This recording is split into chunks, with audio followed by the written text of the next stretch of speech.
Hey, Stickheads. We are back with another episode of Stories That Stick with Chad Quandt. Getting excited to talk about a topic that I care about this time. That makes it sound like I didn't care about the other ones.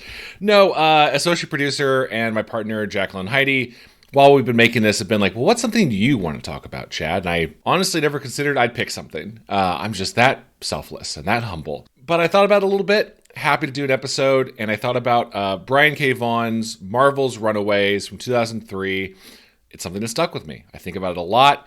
It's one of my favorite comics, whether it's Marvel or indie or anything. I think this is a really great cast of characters and a story that feels unique and has really inspired a lot of the storytelling I've done since then. I love this book. I think you'll hear my passion for this come across.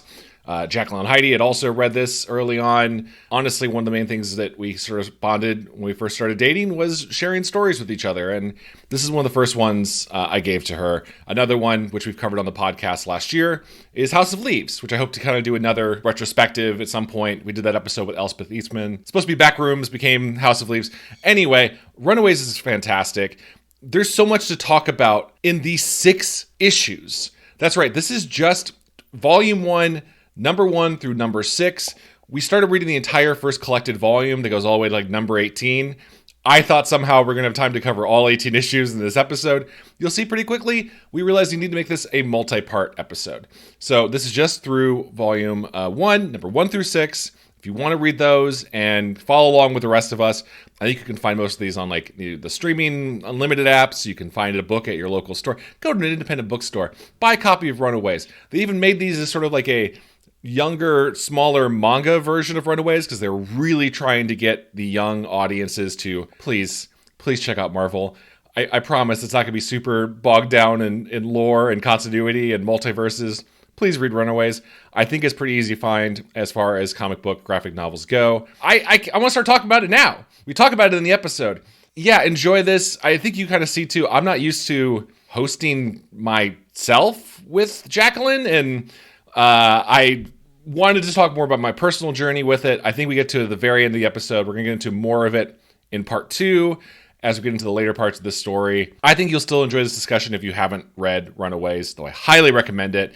Even if you want to pause the episode right now, run to the library, get it. It's so good. The writing's great. Brian K. Vaughan's one of my favorite writers of all time. The art is fantastic. Adrian Alphona's beautiful. The cover's by Cho. Also, just like I could put all of those as posters on my wall. Anyway, enjoy this episode, and I'll see you on the other side.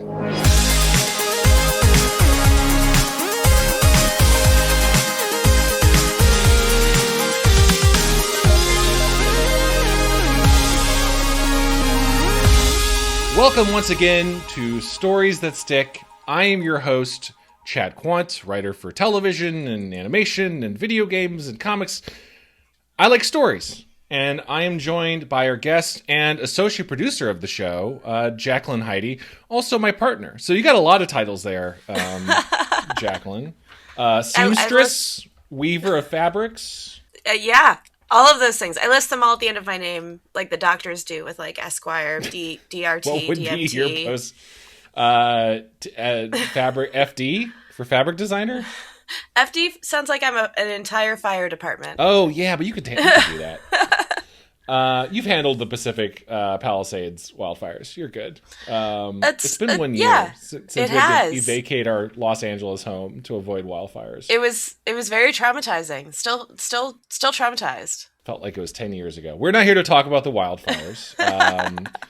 Or remember that CEO of the video game company whose drone hit one of the fire planes? That's right. Was there ever justice about that? Or was he just I think they at least found out who it was. It was like a Call of Duty studio executive. And they just wanted gave to fly him his little drone around. They just looked at him disappointedly, and and that's all. I'm sure he got a small slap on the wrist, and they're like, "You just got to pay 10,000 Call of Duty bucks, Nicki Minaj skin.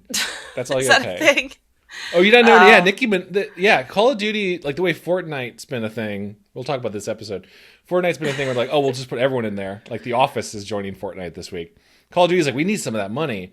So it's like Cheech and Chong, the characters from The Boys, and at some point Nicki Minaj just like a skin So you're running around in like heels and pink tights and denying vaccinations and saying your cousin's balls got big, all in Call of Duty. It's because that happened a while ago, right? Like, Which I don't one? know, The balls getting big? the Call of Duty Nicki Minaj. Oh yeah, I don't know, the last year or two. Up. Yeah. Oh, that was last year or two. I didn't even know Call of Duty was still a thing. Oh my god, hi, yeah. Well, I assume like, they make one every year. I thought like Fortnite is the new thing, sort of like how Minecraft ate The Sims. Yeah. I mean, there's still I think Call of Duty is still, we'll find out there's Call of Duty Ghosts, which has had multiple titles. There's like one every year. They pump them out like Madden. It makes like $1 billion every time. I am so disconnected from that world. We're not really a Call of Duty house. We are not a Call of Duty. We're also not a Fortnite house. No. I'm not. I don't want to sound sad. Like I want us to be a Fortnite. I don't want us to be a Fortnite house. I understand it's some people's thing. I every time it feels like every time I open the little menu screen on the PlayStation, there's like a new like, we just added the janitor from Scrubs to Fortnite. Like janitor. Oh yeah, sorry. That would be a great one. I was just trying to pull the most obscure thing possible because that's what it feels like at this point. Like why? Like why is Dr. the office Cox in from Fortnite? Scrubs, JD, Turk, and then somehow Elliot's not in it. It's just Dr. Kelso somehow instead. Ted, oh my god, Ted from Ted in Fortnite, just real sad sack, and he does little like acapella doo-wops. I feel like they are doing a reboot of Scrubs, so we're actually just predicting something that's going to be inevitable now. There's a high chance in the reboot, JD's like, I gotta stop playing Fortnite and get to my medical job. We have a T-Mobile Scrubs Fortnite collaboration, everybody. This is a podcast about stories. Scrubs has some good stories. All right, no, we are here to talk every episode with a guest about a story that stuck with them, right? We just had an episode about Mankind versus The Undertaker, Hell in a Cell. Wrestling match, but there's still a story to it. Jakylln, you offered an idea that I thought was very sweet of you. Technically, you would be the guest, but you asked, do I want to be the guest of an episode? Exactly. Which is very cool of you. And then I think you're still a guest. I think we're both co-hosts and guests on this episode. Yeah, I'm just experiencing the media from your perspective instead of vice versa, you know, because you write a lot of stories and you've talked to a lot of people about stories they like, and I feel like it's time to get like Chad's perspective. What about me? After every episode I record, I go, what about me? Why not me this time? Anyway, and I was like, I thought back about it. I thought all the stories that have inspired me. And one of the first ones came to mind was Runaways by Brian K. Vaughan and Adrian. I should have looked up how to say their name. I'm so sorry. I'm a bad researcher. But Adriana Alphona is the main creators of this Marvel property that while there's some Marvel cameos, I don't think this really feels like a Marvel comic, if that makes sense. No, and it was written in a very clever way where I kept forgetting that it was in the same world as the Marvel comics. So anytime that sort of thing did enter the when bubble, Cloak and Dagger just show up. Oh yeah, it genuinely was like that's what a nice surprise. Like instead of it feeling overloaded. Yes, no, totally. I think it's in terms of, and Brian K. Vaughan had pitched this as sort of like, here's a new story into comics. I think apparently Marvel, under the Tsunami imprint, which I had never heard of, maybe they just hit it, was trying to be like, these kids are reading manga now. Why? How do we get them? And they're still struggling with this. They don't know how to do that and get a Naruto audience for their comics. I have some theories. But Brian K. Vaughan in the 2000s pitched this to Marvel as a way for young rebels to identify with this. And I think maybe a little bit backstory on Brian K. Vaughan. You and I are both fans. Yes. Why the Last Man? Fantastic story. Yes. I'm trying to think of ones. I think that's the main one you've read besides this. Yeah, I read it when I was in high school, or I started reading it when I was in high school, but my local library was missing like a middle book. Like a very like they had almost the entire series except for one in the middle. So I was not able to finish it until I met Chad. And that was starting when you were copy. going through my library of sorts. Yeah. So I got to finish you and I bonded it over books early on. Yeah. Early on, yeah. And I finished reading Why the Last Man while we were early on dating, and I never want to finish it again. It broke my heart. What an effective writer. I'm so mad at him. I think Brian K. Vaughan's one of my favorite writers of all time. Like, he just doesn't really miss. For listeners who maybe aren't immediately familiar, Why the Last Man, I'd say, is probably his biggest title, the one that, like, got the awards. He also has the ongoing comic Saga that I gotta get you to read. Oh, yeah. Sort of like a fantasy Romeo and Juliet with, like, it's like sex organs a lot in it, but like in a tasteful way. It's like an R-rated fantasy Romeo and Juliet. Saga is his current ongoing one that got all the awards. I like Ex Machina, about a mayor. I'm just gonna tell you about the premises of all these. Gonna be fun. Ex Machina is like an early one where it's an alternate America where what if a superhero stopped one of the jets during 9/11? Like, that sounds insane.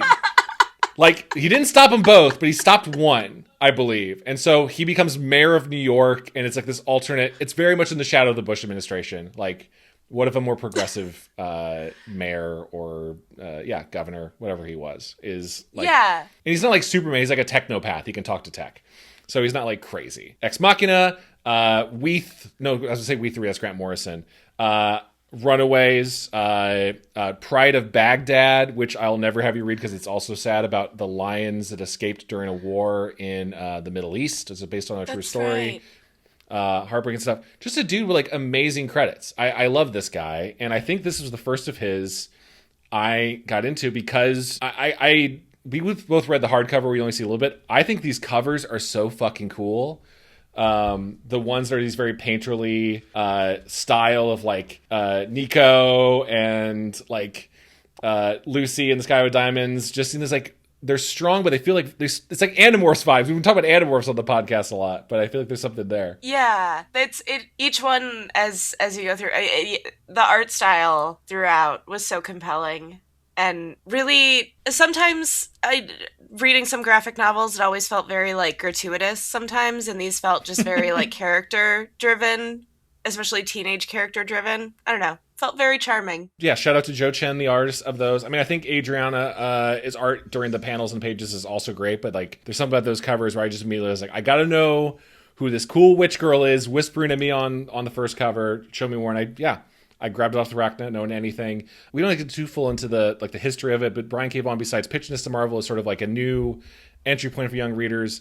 I really liked in his introduction in the hardcover, talked about how like when he was young, he says he was slightly suspicious about the way adult comic writers had protagonists like Spider-Man and Batman revere their guardians. I mean, if Uncle Ben or Dr. and Mrs. Wayne had lived to see their child turn 17, Peter and Bruce probably would have ended up hating them, the way so many kids grow apart from their parents around that age. Which sounds insane to say about Uncle Ben, right? But like, I get his point. Yeah, it has that like he didn't mention Disney, but I feel like Disney does a similar like, well, if the parents are dead, the kids can't get mad at that. Like, yeah, it's like Disney. It's always better to have the parent frozen in the best version of themselves, lingering as a ghost for all of your animated stories. And I've worked on projects where that's the thing too. I don't always love it, but sometimes I get why it's almost easier.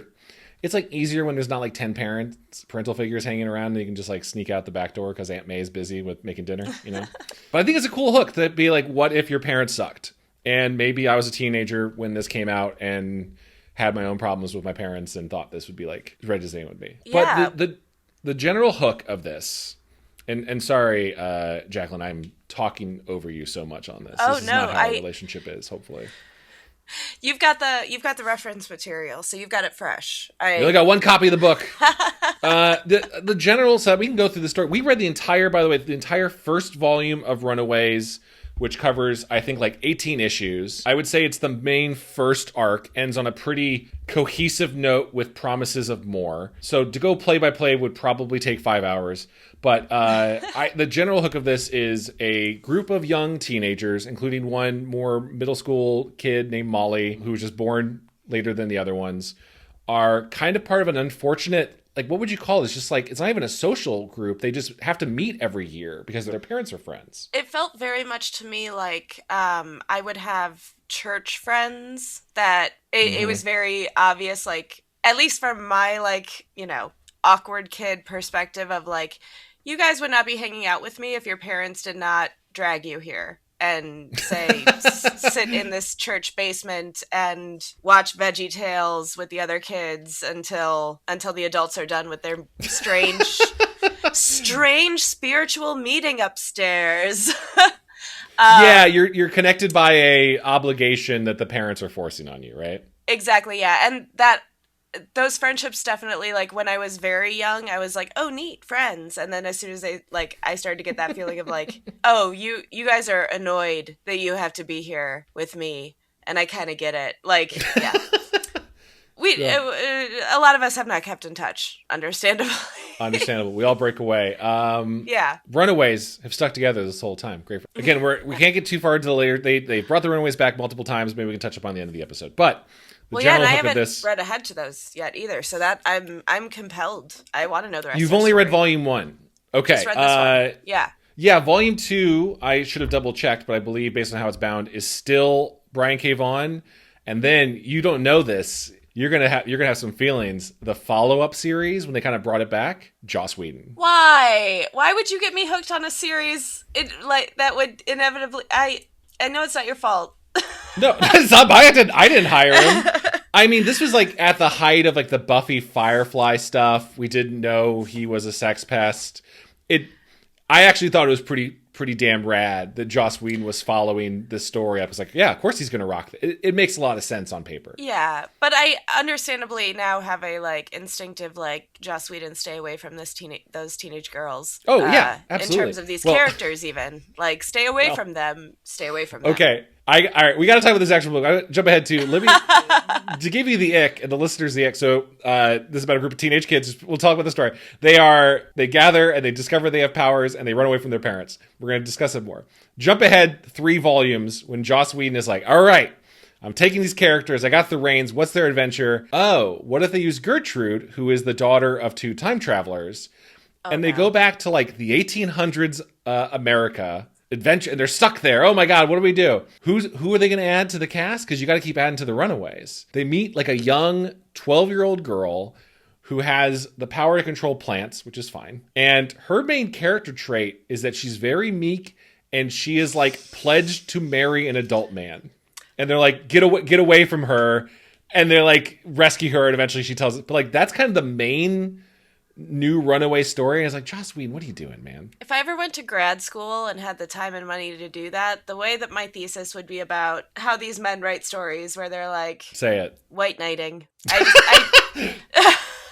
I'm Joss Whedon, and I agree. Child brides shouldn't happen. I would not do that. But also, while simultaneously not understanding that they are the problem that they are trying to call out, that they are the problem, and that just by not just. All right, we should save this for whenever I decided we should talk about Dollhouse, my surprisingly favorite Joss Whedon show. It's okay. I still love Buffy. Buffy's great. Firefly's great. He was hitting it out of the park for a while, but you know what? He wasn't doing. He had a staff of writers who were all very talented, who I think were probably doing a lot of great contributions to it. Anyway, this is Brian K. Vaughan. I think a much better writer. I think he's avoiding the Whedonisms that people now talk about so much. The quips as a shorthand for what if the characters talked in jokes. Yeah. Well, I think he also, at least, especially in this one, subverts a lot of hero's journey expectations in a way that I feel like it kept him from glorifying some of the toxic traits that come up in the story, in the relationships. Actually, I don't know, thinking about this, just the general hero's journey beats, I feel like the bigger one is just, the main one that still kind of sticks is the denial of the call until the kids decide to finally take action. But they're already kind of doing, it's a great road trip where things just happen to them. All right, so we'll lay this out. In order to explain what we mean by that. We've been listener who was just shut the hell up about Whedon and get to this great story. You keep saying this. This takes place in Los Angeles also. Get out of here in New York. Let's focus on LA with real cool LA landmarks like the Griffith Observatory. But this is this group of kids who meet up every year because all of their parents are essentially the movers and shakers of Los Angeles, right? You have the Wilder family, who are, I guess, just the business government people. They're the money. Yeah, it seemed like they had some sort of political role. I'm not sure if it was ever stated outright, but they had very political mobster, like not mob, but like yeah, without being mafia. They're almost like the Lex Luthor type of like we just use money to influence stuff around this town. Yeah, right? or we'll shoot you in the knees, or or we'll stab you with a knife. The dad's always carrying a sacrificial dagger around all the time. He's just got that. So we have the Wilders. I'm not going through these in order of importance. We have the Deans, including their daughter Carolina, who are famous like LA actors, right? Yeah, they're like a very Gwyneth Paltrow seeming Chris Martin. Yeah, that kind of couple energy. Yes, very much, which makes perfect sense for LA. We have Nico Minoru and her parents. I don't know if we never know what they do. The closest thing we get is that they go to church on Sundays. Wait, do they really? Because that's weird. Yeah, no, because I do have a lot of questions about what their gig is, and there is a curious amount that's not talked about with them and Nico throughout the story that I'm sure we'll get to, but like there does seem to be pointed an attempt to pointedly not give us information about them. But interesting. There is one line between Nico and her parents where she's like, "What do you mean you're like, what is this like witchcraft shit you're doing? We go to church every Sunday." And her mom goes like, "Faith is an interesting thing." And then like they're interrupted. And I thought that was like, gimme more. That was tasty. I want more. Yeah.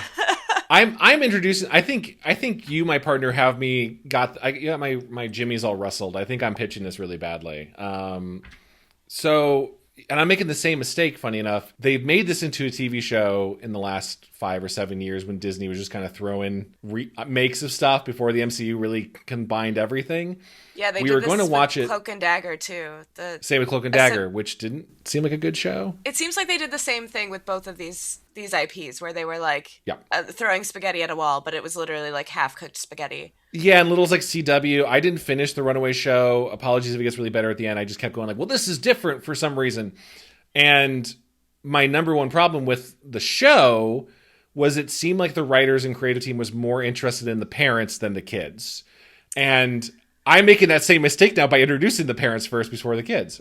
I'm falling into that same trap. Oh, I mean, I hadn't thought of that, but that is interesting. Although, let's keep going because we're let's keep going. The families. Yeah. So the Deans, are actors.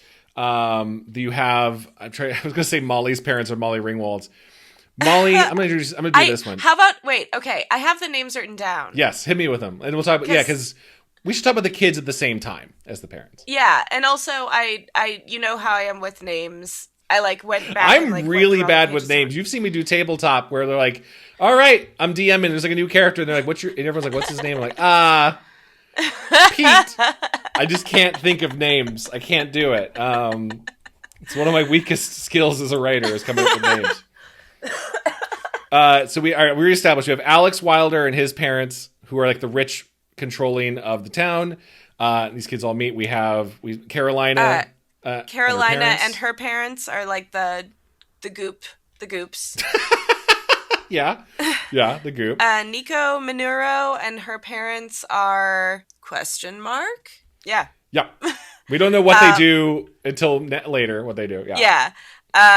Molly Hayes is she's the middle schooler. And I know think they're just hunted mutants. Yeah, her and her parents are like. Yeah, they don't even go into what their jobs are. Are they in like witness protection? No, that's a great point. And let's keep going, and then maybe we just get to like the hook of the story so we can stop talking in vague, because it kind of gets to the point very quickly of what's going on. It does. It gets spooky fast. The other kids, Gertrude York and her parents are like. I think they just sell antiques. Oh, okay. I'm guessing. I mean, I just understood it. Like, how do these people all make their money? Because they're hugely influential, right? And then you have the Steins, their son Chase, who's like a bit of a meathead, but his parents are like inventors. And I think Chase says at some point like they invented a certain type of Velcro or something to make.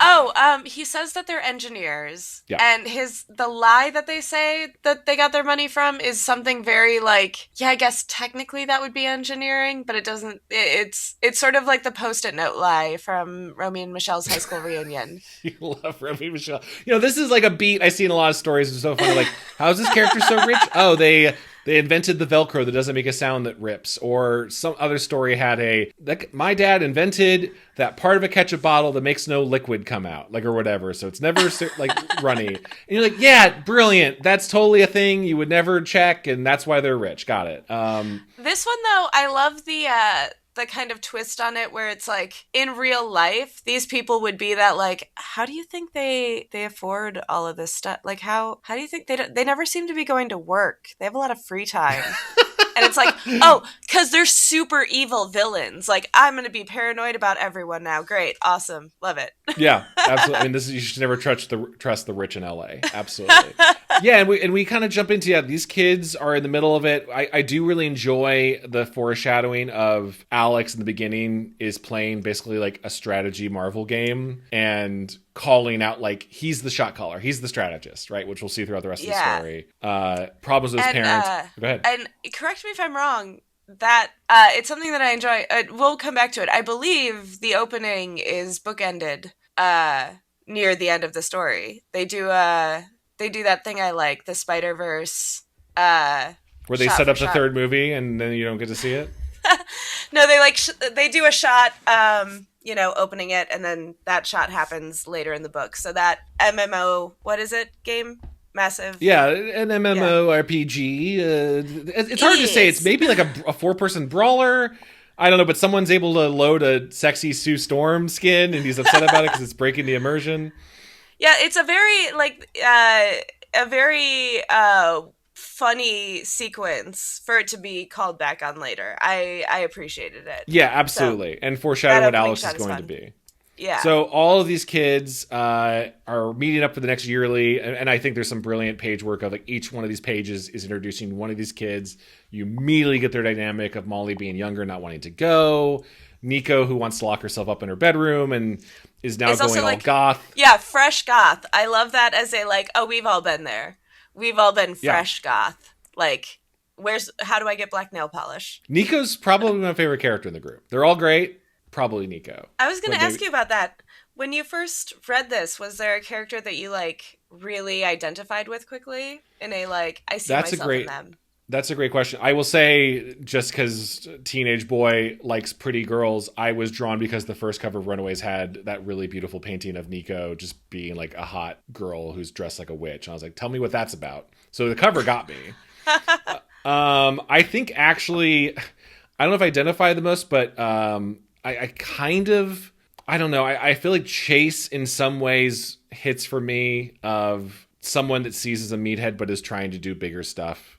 Being like an athlete in high school and wanting to do creative things and feeling sort of like pushback against it. I know that's not really Chase. Instead, actually, I think his parents wish he was an inventor and wish he was smarter. But there's some parallel there, as I see. I know you read this when you were older. Yeah, go ahead. Yeah, no. When I read Chase's story arc and even just how he was introduced, I really appreciated his, like, again, he felt like a subversion of what that story is expected to be. Like, he talks about how he's the athletic guy and how he's not book smart. And partially because of how he puts himself down, everyone also around him underestimates him, but he's consistently like heart of gold. Like, it's like, he's a himbo. Great. Like, yeah, he will be a himbo someday because he's a teenager now. This is an archetype I actually, in a lot of stories, don't enjoy spending time with. The sort of like, oh, it's funny that he's dumb. Because I'm in every story I'm always writing, like, we've had dumb characters. We have like Steve on Troll Hunters, who's kind of an idiot, but I wanted to, like, let's break him and let him become a hero in his own right, sort of thing. I feel like the bad versions are always played by, like, James Franco. Right? Like, this is all he's got. He's stupid, and that's the laughs. I love that Chase builds up a little bit. Yeah. Honestly, he reminds me of he's like a played for straight version of Patrick Warburton in Emperor's New Groove. He's a little Kronk. Yeah. Like, sure. Yeah, heart of gold, incredibly useful. Actually, like, why are people underestimating him? He's actually going to get you where you need to go. Yeah. Even if it breaks physics. even if he doesn't understand how they did it. To use a connection point to Venture Brothers, maybe a little bit of Hank Venture, right? A little Hank Venture, yeah. Seen as a dummy, but has some moments of brilliance and ingenuity, and then sometimes he still wants to dress up like Batman. Totally get it. We're holding off too long to get to what I think is the first issue. The hook of this is so cool, right? Because right now it's just teen drama. Why are these kids all having to get put together? Maybe there's a little bit of romance. Like the first time Nico comes in, Alex sees her and he's like, oh my God, she's goth now. She's so hot. I'm in love with her. But also Chase is doing that too. Chase is like, it's doing that fun teenage thing of like everybody's kind of like seeing who they might be able to pair off with. Yeah. There's one moment where Chase and like Carolina are kind of like flirting and Molly calls it out. But like what we know about half a minute. Yeah, where Carolina goes, you're like, oh, maybe she was just kind of figuring stuff out. Maybe she's bi. We'll figure it out. Yeah, it's like hormones, but also I really like that they're all in this like rec room, right? The parents are like, great, we go do our thing where we make some business calls and talk about the city. You guys go to our rec room filled with arcade machines. Kids should have a great time. They're all miserable. They're all super bored. They're not getting along. Molly's so much younger that she's feeling kind of left out. It's that age where like a year difference can feel like, how do we're going to have nothing in common. Like, absolutely. And I think Molly's age is really interesting for a dynamic. I'm glad it's not all 16-year-olds, you know? Yeah. And the reason why is very clever later on. Yeah, absolutely. And Alex kind of quickly, and we'll find out later that he's manipulating them in this whole thing, kind of brilliantly hidden. He's like, let's go mess around, but I was looking for Christmas presents a few months ago, and hey, there's a secret door behind one of these arcade machines. Y'all want to go check it out? The kids are all in, right? We're already seeing their dynamic. I don't know if we said, by the way, the main detail for Gertrude. I think Gertrude's really interesting because we mentioned her parents are like time travelers. We'll find that out. I feel like Gertrude is not a Tumblr girl. How would you describe her? Gertrude is, I mean, a little bit of a Tumblr girl. She's like all of my friends and myself. Like, she is every woman. She feels like she's written at the exact awkward phase that we all had of like adults can't help but comment on how our bodies aren't changing the way they'd like them to. Yeah. She's told that she's too loud. She's right. Like, she's correct. I thought there was more to that sentence. No, she's just right. No, she's right. And, like, everyone's like, stop talking. And, she's a very relatable character. She's, like, she has brightly dyed, like, blue hair, I believe. Purplish hair. Yeah, like she's like a Ghost World character. She's just very much like I'm sassy. Feels like such a bad name for that. Like I have more of an attitude and a chip on my shoulder because I am a little bit more like anti-government, anti-capitalist. Like I am not vibing with this version of Los Angeles like the rest of the kids. And she feels like she's just one step ahead, like one part of the path ahead of everyone else of realizing, like, of the pattern recognition of like, this is all bullshit. Like, yeah. So like her annoyance with everyone because they don't see it is understandable, but also like, yeah, we've all been that girl, right, girls? Let me hear you, girls. Gertrude was probably the type of girl I was hanging out the most. I probably wanted to hang out with the goth girls more. Those are more the hardcore girls when I was growing up, like the hardcore scene, girl pants group. And then the Chase I'd be friends with. The Carolinas, I'd be like, they're too preppy and conventionally pretty for me to talk to them. And then I'd talk about video games with Alex, right? That'd be like the dynamics for me. Yeah, I felt it was very relatable that the girls didn't really get bogged down with each other. Like, it was just like, no, we take care of Molly because she's the youngest. We shield her where we can, and not really going to have hang-ups socially, except for when, like, the girls get hormonal, which is fun. You get a little hormonal over a sassy vampire. Crazy stuff. Okay, let's okay, all right. To that part. Yeah. So this episode's gonna be 5 hours long. The kids go through this alley. There's a lot of plot in this story, which is. But I don't think in a bad way. We're just like, oh, we're just chewing through stuff. Every action, the kids are making choices based on how they feel about stuff, right? It's not like it's not like we're hanging out in the rec room. We just heard a scream. Let's go check it out. They're like, we are feeling emotional ways about how our parents are treating us. And we all just saw like how all the parents are putting this like expectations on all of them.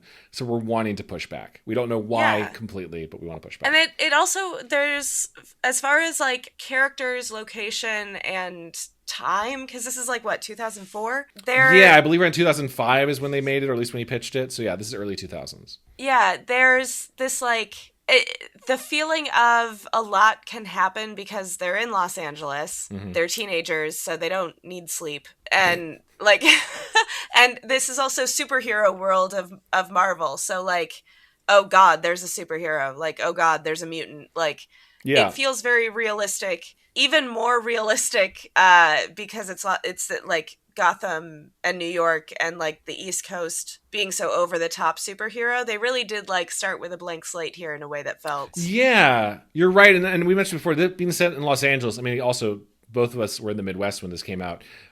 LA just seemed like a land of opportunity, right? Grapes of wrath. I'm gonna move out there someday.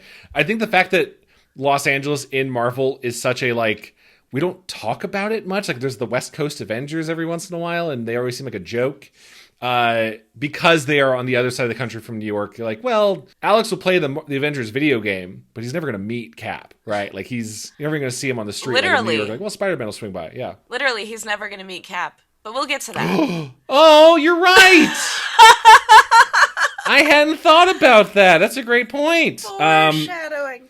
So the kids go through the catacombs. They find a bunch of one-way mirrors. In hindsight, I don't know why the Wilders built this, but it's fine. Why would you do this for your secret rooms? It does make sense that they would put the two-way mirrors in the lair looking into where everyone else meets up. Like if they left the room and everyone was talking about them, like they they want to spot. Yeah, there's a lot of subterfuge between the parents, so I guess that would make sense. Yeah. And they're all bad guys, so of course they're going to like if they're not suspicious of each other, like are you bad guys that you're not suspicious? Like are they bad at being bad guys? You're right, and I shouldn't be do bad things. I shouldn't be a hypocrite. You and I have talked multiple times about if we ever had the ability to like really redecorate, redesign our house, we'd be putting some Resident Evil secret doors in, right? Like here's a giant statue. If you put 3 different crests in, you're going to find a new passageway. Totally get it. Yeah. But not two-way mirrors. I would probably maybe some because there is the old-fashioned looking through the eyes of a painting. I love those. I love a painting with eyes. Yeah, I would accept that in our home over two-way mirrors. Yeah. Absolutely great. These kids are looking through their one-way mirror, and they see their parents all together taking a young woman from the streets, and they stab her with a knife and sacrifice her. And cannot believe it, but they just saw it with their own eyes. The parents hear a scream. They are rushing back to the rec room to cover themselves up. The parents do not know their kids have seen it. They are like, time's up. That's our meeting for the night. You all will go home. And poor Molly doesn't even know. She just doesn't know why the kids. Oh yeah, because they shielded Molly from knowing about it when they realized something bad was happening. It's that good. Like I appreciate that dynamic in writing of looking out for the kids. Shout out Birds of Prey movie. It's like a good. I like when they do that. I like when they do that too. That wasn't Cassandra Cain as a character, but it's fine. They named her Cassandra Cain. It's totally fine. No, things kind of quickly wrap up for the night. The parents just think everything's moved on. There's been kind of illusions. We're seeing like both tech. We're seeing like all these things we alluded to. So, we're seeing Chase's parents. We see the parents give like the parents are like, oh, everything's fine. The kids still don't know about it. And then they're like, hey, can you carry this suspiciously heavy human-sized trunk to the car? Into the car, yeah. Teenagers. Like a very like, oh wow, that's bad guys. Yeah. That's very bad guys. No, absolutely. It's so fucked up to think about how you're like having your kids do it. The kids are all like, fuck, what are we going to do? They decide to meet up that night, snuck out and meet at the Griffith Observatory, one of the main places you take LA all landmark. Your friends visiting LA. You go to the Griffith Observatory. Parking is awful. The only time I've ever like done hiking there is because someone was in town and said we should. You go, there's no parking, so you have to park 3 miles downhill and then walk up a canyon road with no sidewalks to get to the observatory, so you're sweaty and tired before you look at the stars. It's very... Well, you can do that, or you can do the non-road version where you walk up a hiking trail that's basically you walk up a mountain to look at the outside of a building. You just see the facade of it. It's a cool building. If you're ever in LA, go check it out. But it's cool. It was. It just felt very like we walked up here, like up a mountain. Why did These kids are not tired when they meet at the James Dean statue. I meant to check if that's actually. It must be there. I believe that's a thing. Yeah. Yeah. It's not really like a Hollywood building, you know? It's all about astronomy and that sort of thing. Anyway, it doesn't matter. The kids all meet up. They're like, what the hell do we do? But we know what we saw. We talk about this with Animorphs actually a lot, of the way that like the initial part is we all just saw aliens. That's messed up. People with different opinions. One deciding vote of how we handle it. Alex is the Jake from Animorphs metaphor in this, takes the lead. It's like, we got to call the cops. Should never call the cops, but I get why they did it. Yeah, they decide they need to do some investigating. So this is like all that same night, right? Unless there was a day skip, it's the same night. Yeah, it all happens in one night because it's like Molly's in bed. Oh my God, that's right. Yeah, this so much happens in one night. So it's like yeah. they're driving around LA in Chase's van, and basically like, we need to sneak around because we saw crazy stuff at Alex's house. Maybe our other parents have crazy stuff. But also at one point, I will say, and it's in between this montage of them going to people's houses. I believe it's between Gertrude's house and Chase's house. They'd called the cops before going on this little adventure, right? Yeah. And the cops were like, "Meh." They were like, well, yeah, sure. Your parents have a sacrificial group. Yeah, sure. I'll believe it. Yeah, whatever, kid. Yeah. But the cops work for the parents. Yes. And they tip off the parents. Yeah, that's why we don't call the cops. By the way, it's mentioned the parents call themselves the Pride. Yes. I guess that's really just the metaphor. They're lions, right? That's all it is. And when the parents realize that the kids know, there is a line slipped in there by Alex's mom that Alex is like a strategy genius. So like they could be anywhere. They could be going anywhere. Like, we need to act fast because he's such a strategy genius. And like, oh, that's a good detail. It honestly, writing wise, made me like, every time Alex was like taking the lead or steering them in a direction, it made me feel safe as a reader because I was like, oh well, he's a strategy genius. Yeah, so, and I think it's fine as we talk about this. We've already alluded to. We kind of find out later that Alex has been manipulating all of his friends like pawns. While all these other kids will gain superpowers, Alex's power is just being, kind of the Luthor, like. Yeah. Kind of the Amadeus Cho. I just move people around. I'm not like, I don't think he's a super genius. He plays video games and strategy, and he's thought about it. And not only that, the stakes being so high, I felt, because the book leads you with a lot of clues that, like, not everyone is telling you the truth. And so knowing that Alex was the strategy guy, I was like, it would make a lot of sense for him to be not, telling us the whole truth. But also, I feel safe when he's making decisions. Like, yeah. It was a really good use of, like, making the reader doubt themselves, but also be like, he's the hero of our story. Like, and I think it would still hold up even now, right? I think it was interesting to be like, that arguably the main character of this is a black nerdy teen. Like, that's just something you don't get to see in stories very often. Yeah, and he does have a very, like, if he wasn't Alex Wilder, he would be Miles Morales almost. Like, very, you could see him being that nerdy kid. Yeah, if Miles is a little bit more of a shut-in, then I sneak out to spray paint stuff. Yeah, totally. Or like wanting to do his best. We don't get a lot of details about like who Alex was before. Really, even who Alex was outside of gaming, and once you're meeting at this thing, like we don't really know. We're not given like if he was a dick at school or no. any sort of it seems hint. like he's bullied is the take I would go with, right? If he's like a shut-in and he's playing with other online friends, he's probably not super popular at school. But also we don't know that. Like, it was very clever to like give us a lot of things to make assumptions on, but like in the same vein, he was such a natural leader that like, oh shoot, he was probably like kind of probably the bully. Like, yeah.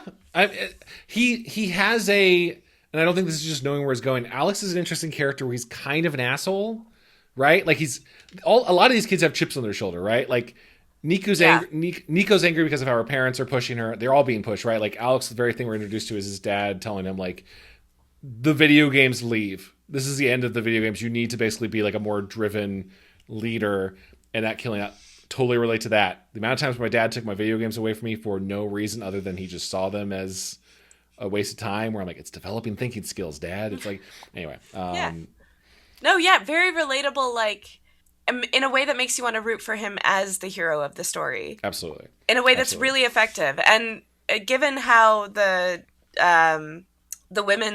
girls' stories go down in this, it also has a very relatable feeling of like, I fell for that guy's bullshit. Like, oh, I fell for the charm. Oh, I fell for it. No. I'm kind of surprised that Nico, I mean, I know they're all awkward kids, and maybe just because she's like still a goth, and she just seems so rad with her whole outfit. I'm like, Nico, what are you doing falling for Alex? What are you doing? But like, they bonded over DVDs, right? Like he says, like, Alex loaned her the Prisoner DVDs last year, and she like brought him back. So they were bonding over time, and then this trauma brings them closer together. And in the moment that she does, like, you know, I don't know if it's made clear at the beginning that she has a crush on him, but like, it did feel very like hormones are high, stakes are high.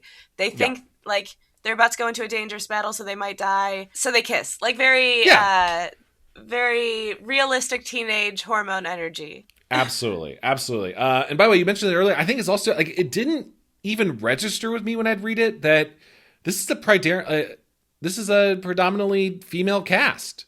Like, what is it? 2 guys and then 3 girls. Yeah, I 4 think, if you count Old Lace. And it's really not even mentioned until one line in the end. Chase brings it up, like that he. Oh yeah, finally we need some testosterone here or whatever. Yeah, I refuse to call my vehicle by female pronouns because there are too many girls here. Yes, absolutely. The Leapfrog, a very cool vehicle. I think that was the line too. Like, oh yeah, there's a lot of girls here. It's just refreshing also as opposed to you get one girl on the team. It also felt very, without like patting itself on the back and doing like a poor things, like, we get it. We get what the problem is. Do you see us getting it? It, in a very subtle way, without congratulating itself, felt like it was doing like the correct version of Starfire. The correct version of like the one that doing like trying to think of the Teen Titans. No, I was trying to think of the kind of goth-y, over-sexualized Raven. No, X-Men. The one that actress Rogue. That I don't care for played. No. And the goth. Kind of goth-y. Magic. No, who's the one that John Mulaney's current wife, played? What? Oh. I had to just think about what you meant. I was like, Anna Marie Tendler was in X-Men? Current wife, Olivia Munn played Psylocke. Yes. I think the dialogue is also just really great in this, right? They feel like teenagers. They are doing that thing where I totally get why you would compare to the crazy things happening in your life to media you consumed, right? When they're investigating the Gertrude's house and like trying to figure out what the code is on this like secret panel of something locked away. I don't know. I think Carolina says it's like CSI. Totally get it. The kids are just riffing. They're not being like overly annoying about it. I really appreciate it. It's also realistic because like they don't know anything about each other. They can only relate in terms of like broad pop culture. So it like feels real. Yeah, that's a really good point like, too. They're getting to, we are learning about them together because they only really, it's like a family reunion, right? Do you ever have to do those where you see someone like once a year and you're like, I have nothing to talk to you about because we haven't seen each other in forever? We did a lot fewer of those than your family has done, but there would be those occasionally, and yeah, it was very like strained. So it was like, I guess I'm going to pretend I'm a fan of The Big Bang Theory today, so that I can follow along with the pop culture references. I just don't. This sounds and any listeners, maybe if you guys like your family reunions, I have to go to every single one. I was like, I know we're related by blood, but I have nothing in common with these folks. I don't know. What are we going to talk about? Like, what is it? I don't know. Yeah, and there is an element of like, like, I don't know you. Like, I don't know what you're about. I don't know what you could be about. And as these kids get to know each other, they bond over, like, well, we know we're not about that. Yeah. Which feels very, like, cool. We all agree that we don't like that our parents are villains. We don't like that they stabbed a girl around our age. We're not going to talk to them about it because they might stab us. Let's go do some investigating, right? It's not until that, like, ice is broken. Yes. That's the real icebreaker. One detail I like while they're driving around, by the way, is Chase drives around in a white van and then just talks about how, like, it basically lets him go under the radar. He's very smug about it. Refers to, like, it's funny that this has happened so many times. He's like, remember those two guys with the snipers? And they were in a white van. No one could find them. It's like, Jesus, that probably was a thing back in 2004. Yeah, interestingly, he does a lot of... I both appreciate and was frustrated as a reader by, like, in a way I think that was intentional. That, like, Chase was doing every cliche. Like, he's sent out to hide the van so that it's not associated with where they're hiding, and instead he just swaps the plates because it's just as good. It's just as good. I saw it somewhere online. Like, he's got like unused street skills. Things he's pulled from media. Absolutely. Yeah. But also in a frustrating way, it's sort of like that friend where it's like, well, if you know this trick, so do the cops. Like, oh yeah, absolutely. Bro. They are going to be scanning every white, and they're going to, because he's like, they didn't swap with another white van. He's like, so they're going to run and be like, oh, it's a Honda Civic. That's not a Honda Civic. This is the van. I love it though. I love that the kids are trying. It's very realistic and also kind of endearing, where you're like, oh, my sweet child, you baby boy. Chase is great. While they're in Gertrude's basement, I love the detail. There's all that stuff now that I live in LA. I'm like, great. Brian K. Vaughan, you either lived here or you really thought about it. Where Gertrude's like, we bought the only house in LA with a basement so I could play the drums down here. One of those things where I didn't realize, like, oh, there's no basements because of earthquakes all the time. That's crazy. Oh, yeah. Except, do you remember that one house that we toured when we were looking for homes? With like and there 10 was different a levels to it? No. Oh, there was that one, but there was also the one with a basement. Do you remember the one with the basement? It was like, no. Describe this. Was it a spooky basement? It was. We didn't even go down it. It was like you would open a closet door, and there was a hole and a ladder. I think this sounds like a thing I suppress out of fear. I don't recall. We both had a mutual, like, we were being shown the place, and like it was sort of like, and here's the basement, and like we both looked at it, and we're like, and we're not going down there. What else you got? Like, and the realtor's like, climb down there and see what it shows you down in the dark. And yeah, we said no to that place, and then they showed us a place where there was a wall of mirrors, much like this story. Yeah. Much like this story, yeah. God, was someone watching us during it? I've read so many stories about. You're bringing us back to the story. I read so many where like, oh, I was touring a house and I realized the cameras were on because the people selling are just watching folks go through the house. That happened to us. The guy was listening to us. And there was one time where you're like, I love this house. I was like, Heidi, don't say that. We gotta talk when we don't like it. You gotta act like we're not interested. Another thing that was like weirdly true to LA spooky, like very uniquely Los Angeles spooky, the same way that like basements are suspicious and mirror houses. There's a sequence in this where they're able to hide out in just like the hills in some of the woodland areas in a cave. Mm-hmm. I have with my friend Alicia, gone on a hike to find an abandoned like cult house. Because if you just like go off one trail in LA, you can like find a very spooky abandoned. It was like going to be a cult. There's an abandoned swimming pool, an abandoned water tower that they built. You can see their like gardening system set up. It's horrifying. It's very like there's a building, but like it's boarded up, and it's like, do we go in? Do we try to go in? Do we break a thing? Do we try to? Yeah, it's very spooky, and that is also featured in this. That ability to just like walk 20 feet off a path and be like, oh, and a cult tried to live here once. Like spray painted and torn up somewhere. Yeah, no, I get that. Oh yeah, with like very, very aggressive and some very disturbingly racist graffiti. Sure. Yeah. If you're gonna be, why you gotta make? You're already doing tagging. Why you gotta make it racist? They go into the basement. They go to Gertrude's basement. They figure out the code. It's tied to Gertrude. You would never guess what's going to come out of this door, but a goddamn velociraptor. Also, very true to LA spooky. What? Velociraptors coming out of places? I was just keeping the bit going. Oh, okay. I was like, yeah. Yes, and that. Yes, there are packs of velociraptors. They have escaped the tar pits. Just like the coyotes. You just don't go down to Koreatown past 2 a.m. or they'll just pick you up. I know, the coyotes are so cute when they're roaming around. I like those little coyotes. They're so cute. Yeah. It's not LA their is spooky fault. sometimes, guys. No. Yeah. They were here first. The kids are cornered in New York's basement. Velociraptor. They're all using like Jurassic Park logic of like, don't move, it won't see you. Chase tries to hit with a broom. These kids are about to get fucking eaten until, I love it, as soon as Gertrude yells stop it, just instinctively, this velociraptor becomes the cutest fucking dinosaur. Every expression of this dinosaur is just like a curious, like, "Rrr." Like we find out it listens to her commands. Why?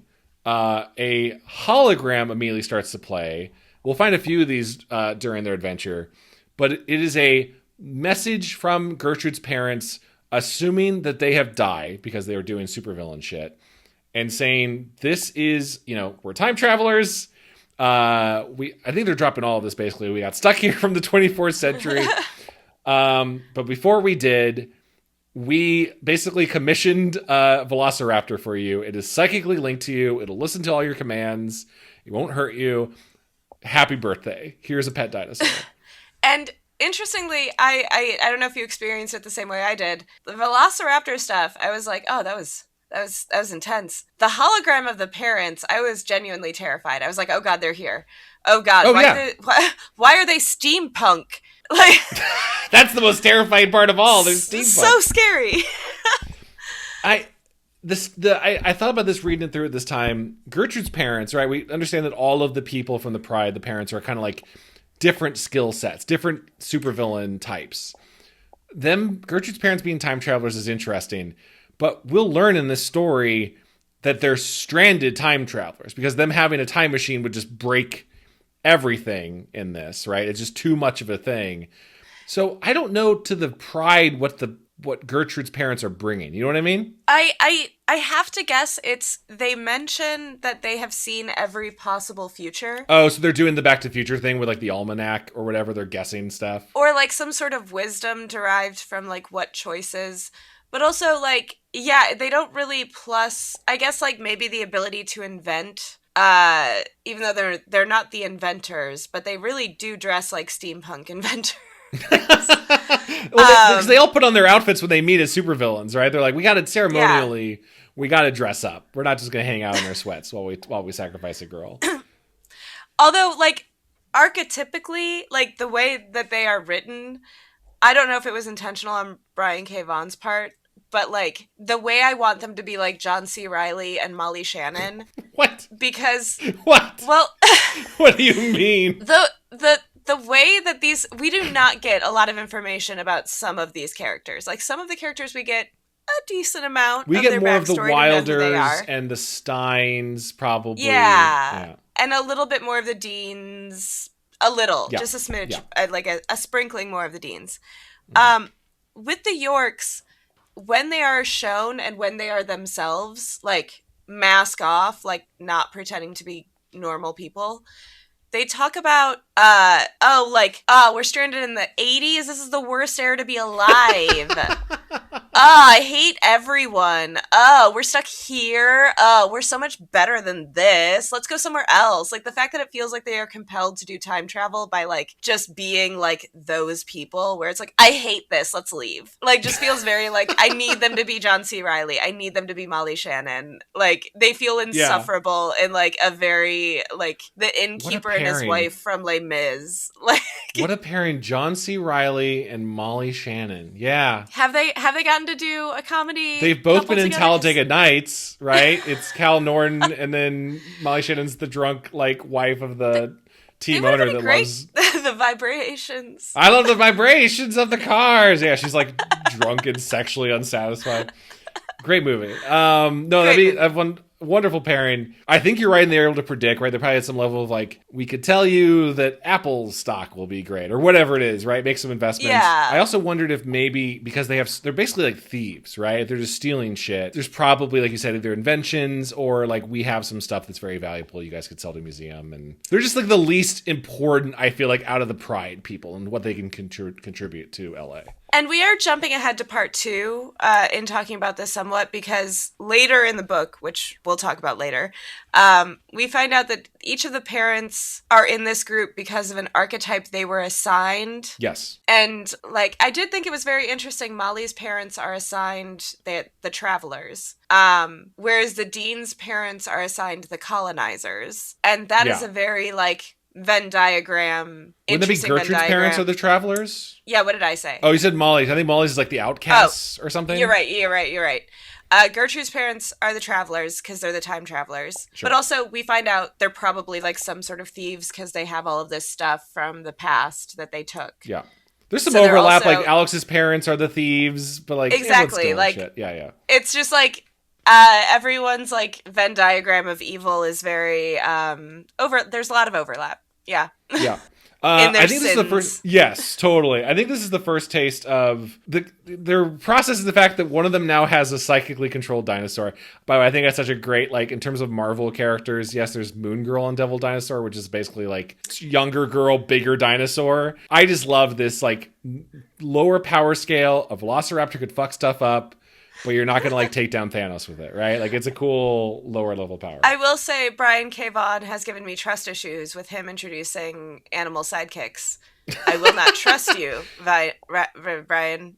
Anytime we can jump around a little bit. Anytime we find out Gertrude eventually, when they decide their power names, their superhero names, such a pretentious literary girl, calls herself Arsenic and names the dinosaur Old Lace, a book or play I have never read. Have you? I did scenes from that play in college. Did you really? I did. Yes, I don't remember anything about them other than being like, this is unnecessarily flowery language. Does it make any sense for a dinosaur to be named Old Lace, or is Gertrude just showing off? I don't remember a single thematic thing about Arsenic and Old Lace. I just remember being really exhausted by the like tedium of trying to act it.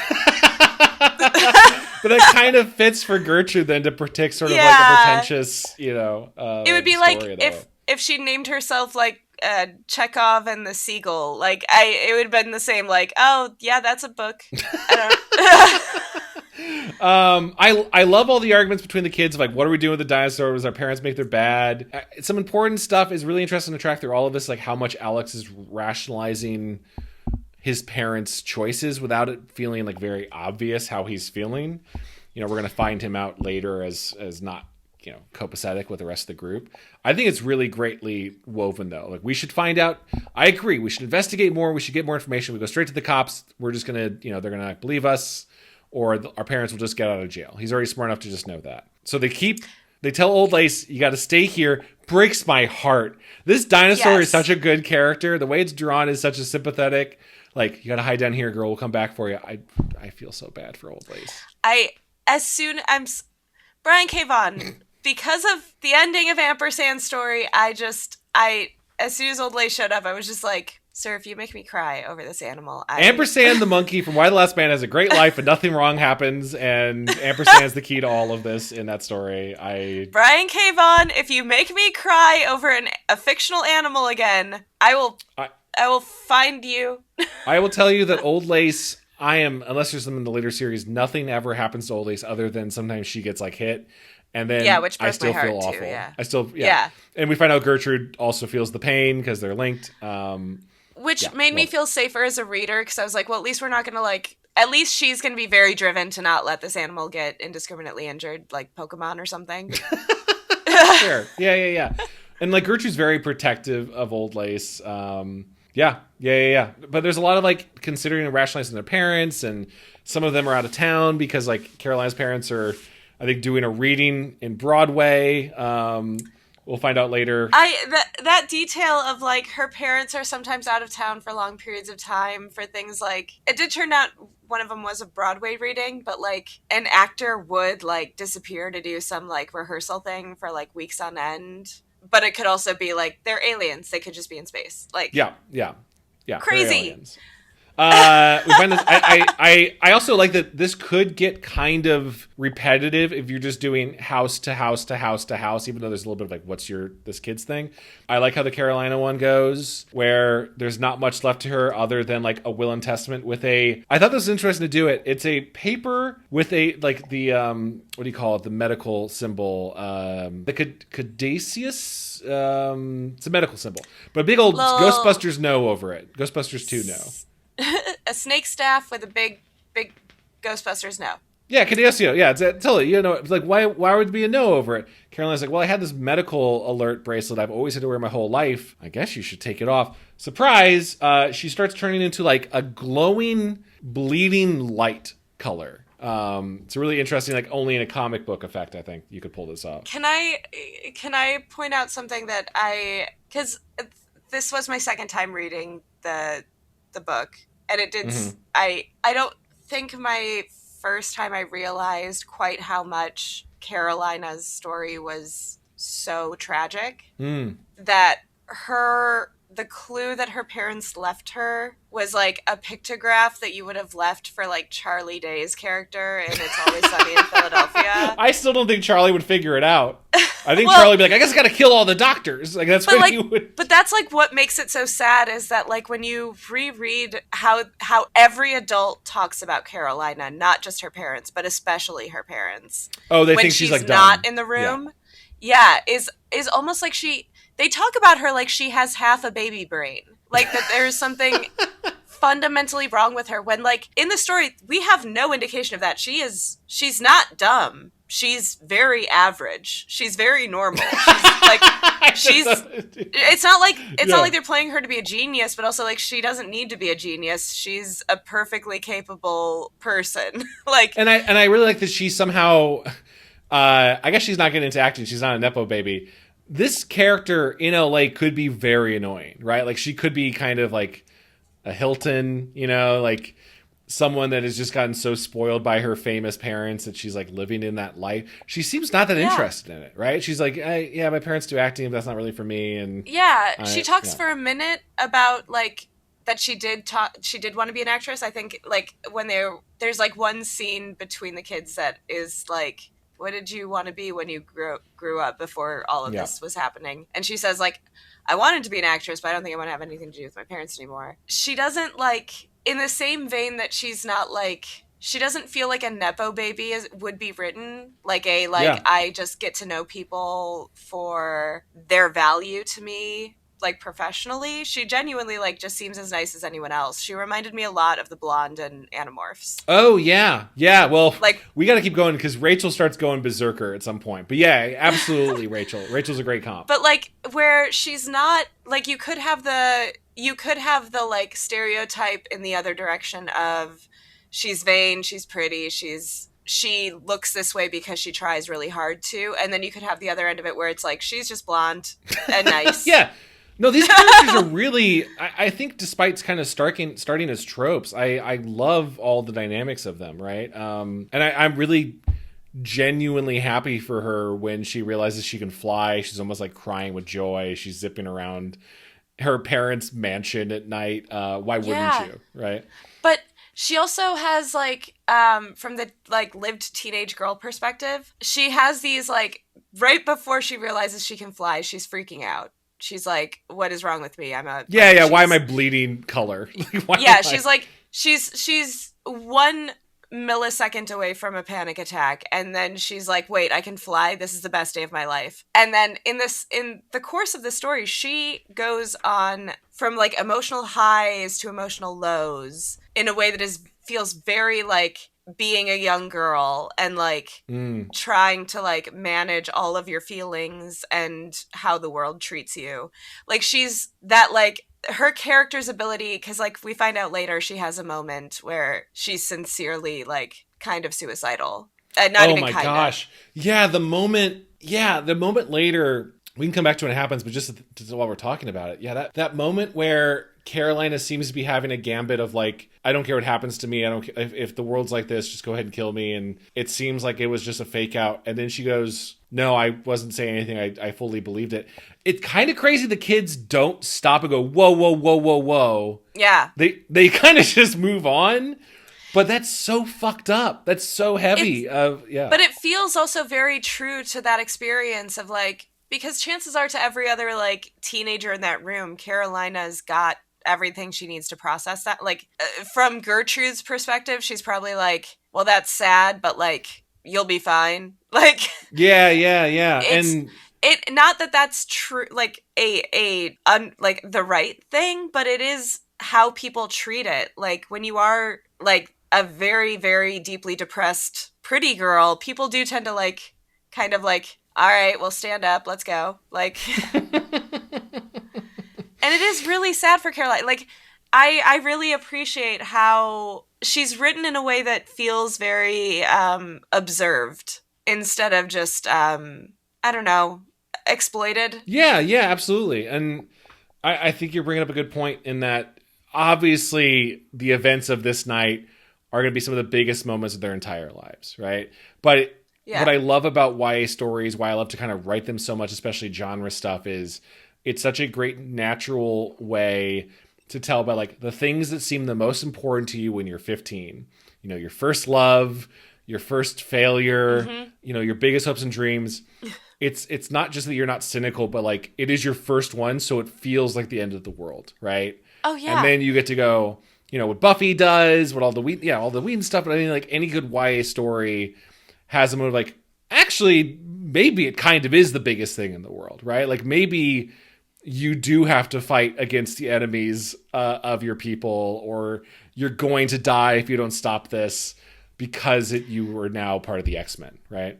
Yeah, and the way that this story is written, it makes me appreciate, because like there's a reason why YA dramas are so popular always. Like it's beyond like the exploitative stuff that like, you know, we love watching hot young people. It just, this story was like, it treated these kids like kids. They are messy children. They are very hormonal though, which makes it so that like all of the drama can be heightened to 12 in a heartbeat, because like you kissed a guy once and so now you're calling him your guy. Yeah. Like, or you're calling him your boyfriend or your guy, or like getting mad when he kisses someone else. Oh, Alex particularly is just like, I will marry you forever. Alex is going to move heaven and earth for Nico after one kiss. Like, yeah. He is so down. The girls also fight like that in a way later that like doesn't feel like the stereotype of like girls fighting over guys, but instead feels like a very realistic, like these are two extremely hormonal girls. They just think that if you kiss a guy, that's dibs. Like, yeah, but also like, what the hell? It's been 6 hours. Like, what are you doing, Carolina? This whole time while they're moving, we're only down with 2 kids at their houses. I love that we are getting to see, even though they told her to stay, Old Lace has been just following them through the brushes. She is tracking them across Los Angeles. I love it. Probably psychically linked as well. Keep the velociraptor around. The kids don't know it. It also like immediately made me feel safe again, because I was like, it's good. It's good. There's like a guardian angel. I was going to be too sad to think about that dinosaur just like stuck down. I had the thought too of like, is that dinosaur just been like awake and in that room for years? Like thankfully, hopefully they put her in like suspended animation or something. But that's so sad to think about if not. Because I hate doing the thing where I'm like, how are you feeding her? Is it like an automatic timer feeder that like a cat has? But if they a just cat put a cat was only in there? getting oh no, sorry, that made me sad. I'm just like, Jurassic Park, they're feeding goats to the T-Rex. I don't know what they're doing. But like, yeah, is there any enrichment in that enclosure? Is there any later on? Are they regularly feeding them? Later on, they have to bust Old Lace out of like, I don't know if they fully explain where it's locked up. I guess like the Avengers or the government has her. I'm like, there's no one coming by feeding that dinosaur. She's just in a locked box for days. I had that same thought of like, is any worker, because it was like robots also were, but yeah, also but like, it was this downtown is what the LA. adults are doing. The adults are messed up. They're not taking that into consideration. And these were supposedly the good guys because it was a Stark owned facility, some sort of storage thing it said downtown LA, which is very like... Might as well be 10 hours away. Yeah, there's nobody traffic, there. Yeah. Oh, God, yeah. Very sad. The story is really good about not shining lights on, not even problem stuff. I don't like to think about like plot holes. It's just let the kids react to, if there's something wrong in the world, it's the adults, right? It's really smart that way. Yeah, they do something very similar. That's something along the same train of thought that you were talking about with when Cloak and Dagger show up. Oh man, we are a ways off from Cloak and Dagger. I know.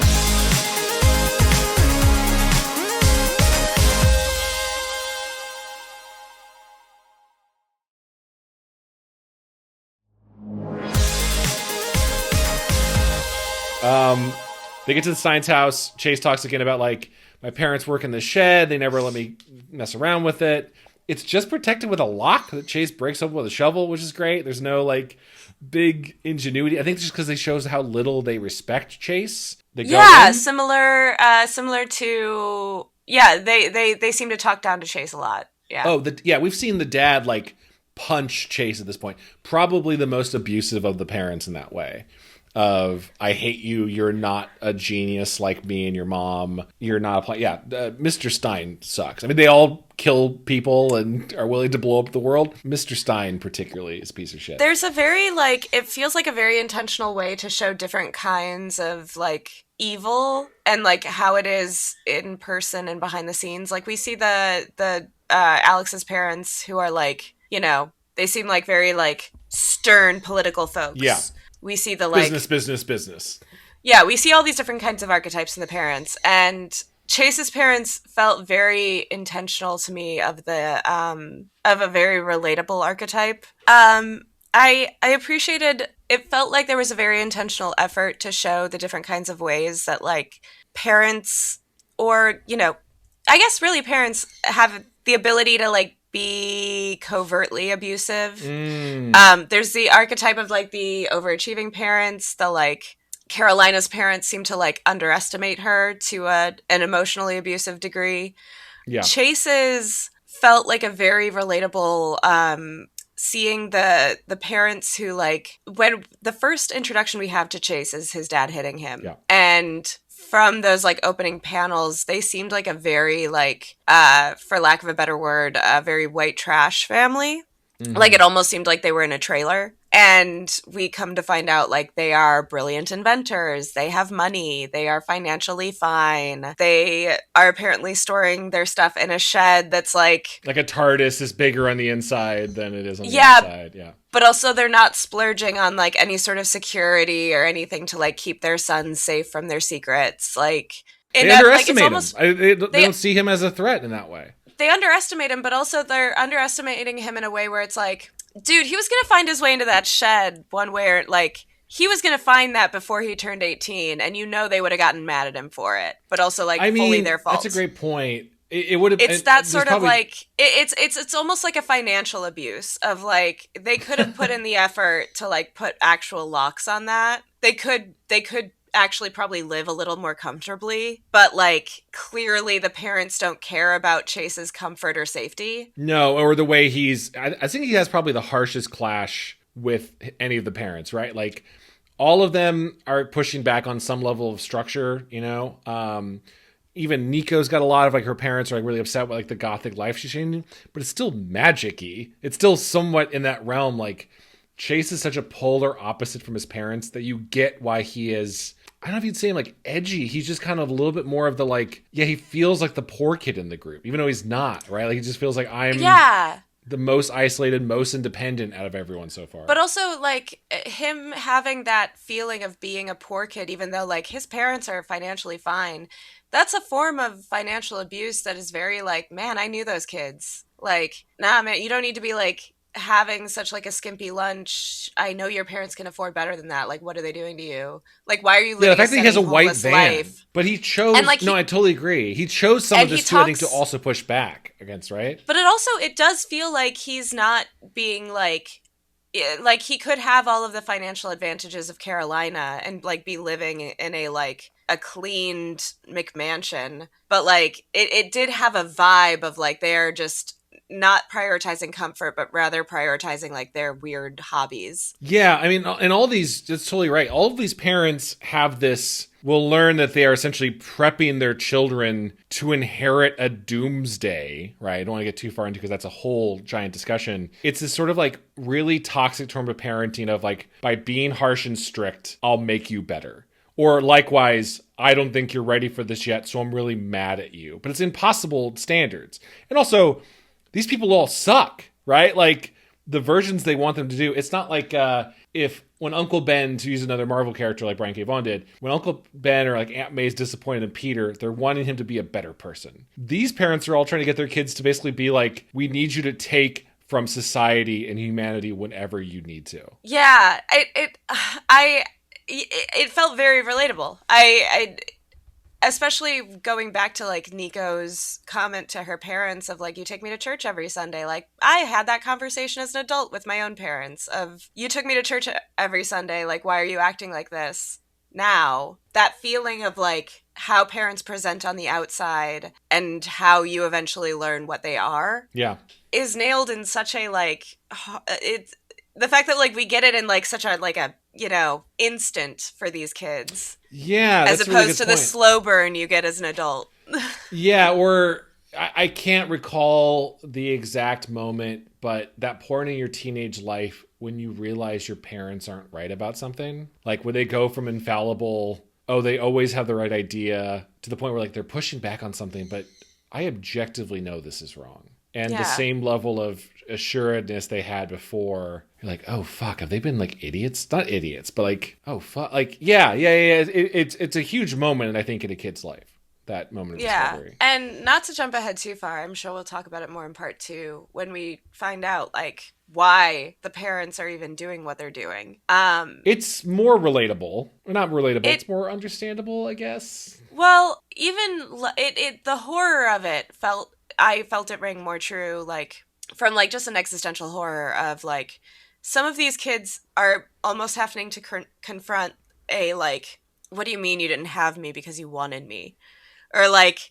Oh, fuck, you're right. Yeah. Who was it? Or, like... Go ahead. I think you're going to say the same thing I am. Well, also that feeling of, like, you had me to look good for these other adults. Yeah, the part of...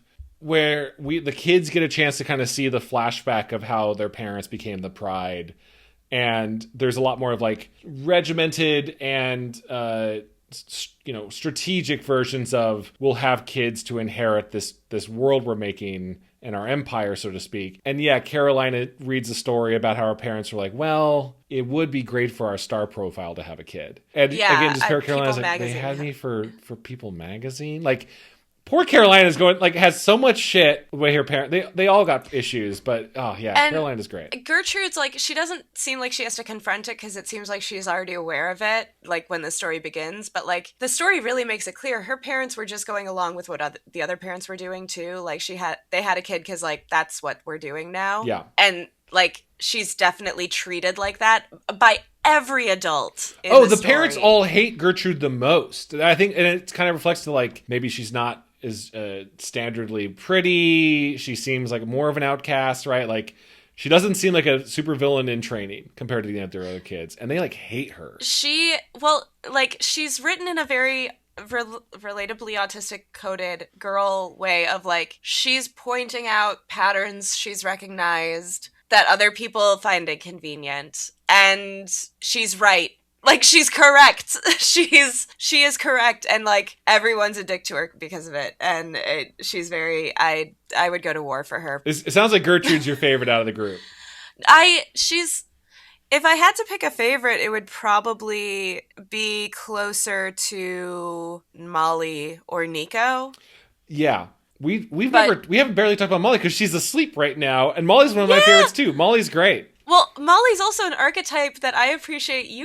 You have a skill at writing this type of character. Of Molly is she's a bruiser. They call her Bruiser. She's a But she's a little We'll find girl. out she's immune with super strength powers, who can essentially just, like, she's probably the most powerful out of the entire group. Which is a fun, like, I love when they pull out that juxtaposition and let an otherwise underestimated character be very, very strong. I love little super fighter kid. That's such a fun little, like the littlest one, kind of the Rocket Raccoon or whatever, right? Like, I just like that dynamic for sure. Well, also, I like more so when it's like a little girl voice, big punch. It's Kirby. it's Kirby.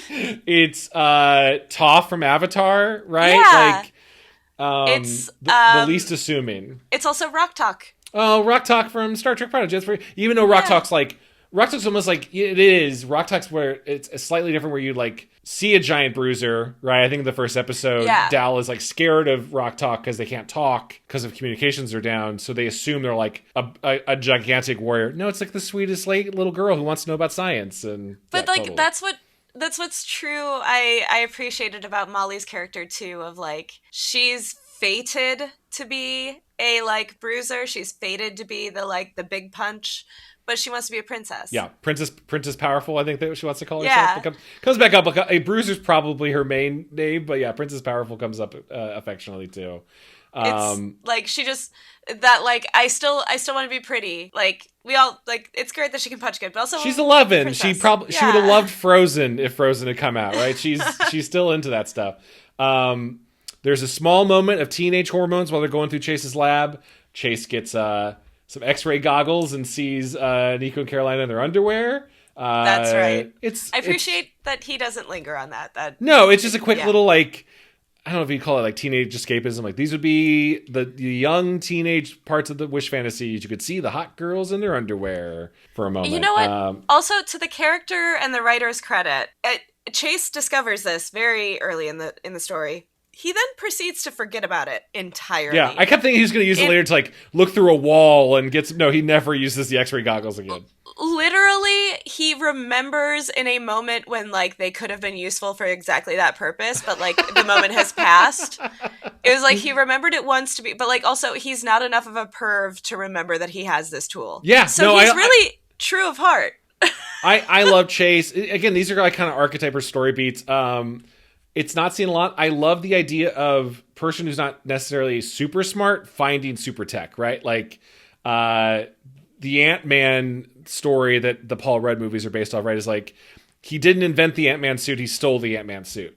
So like, it makes him not a Tony Stark where like, well, he can solve any problem by tweaking this screw and then suddenly he can just screw. Like, it gives limitations in a fun way. I like that stuff for sure. I also having worked having worked in structural engineering and doing a little bit of weird engineering art projects on the side now, I appreciate when a story understands that like engineering is like, there are two wolves inside of it. It's math and also just like thing go hit. Like, elaborate on thing go hit. Like, sometimes it's just like you hit a thing into a shape, or like you just like smash something, or you just kind of like, you know, hammer something. Like, it is a very dumb guy science. It's a very smash rock science. I mean, if I'm allowed to share, I won't name where you were. You told me before about like the architectural place you worked. Seemed like some dumb old men just making up some stuff about pretty big buildings in a way that was worrying to me to hear about. Yeah, I went into my job in engineering thinking that I was massively underqualified because I am dyslexic with numbers. And then I saw how they treated missile silo plans.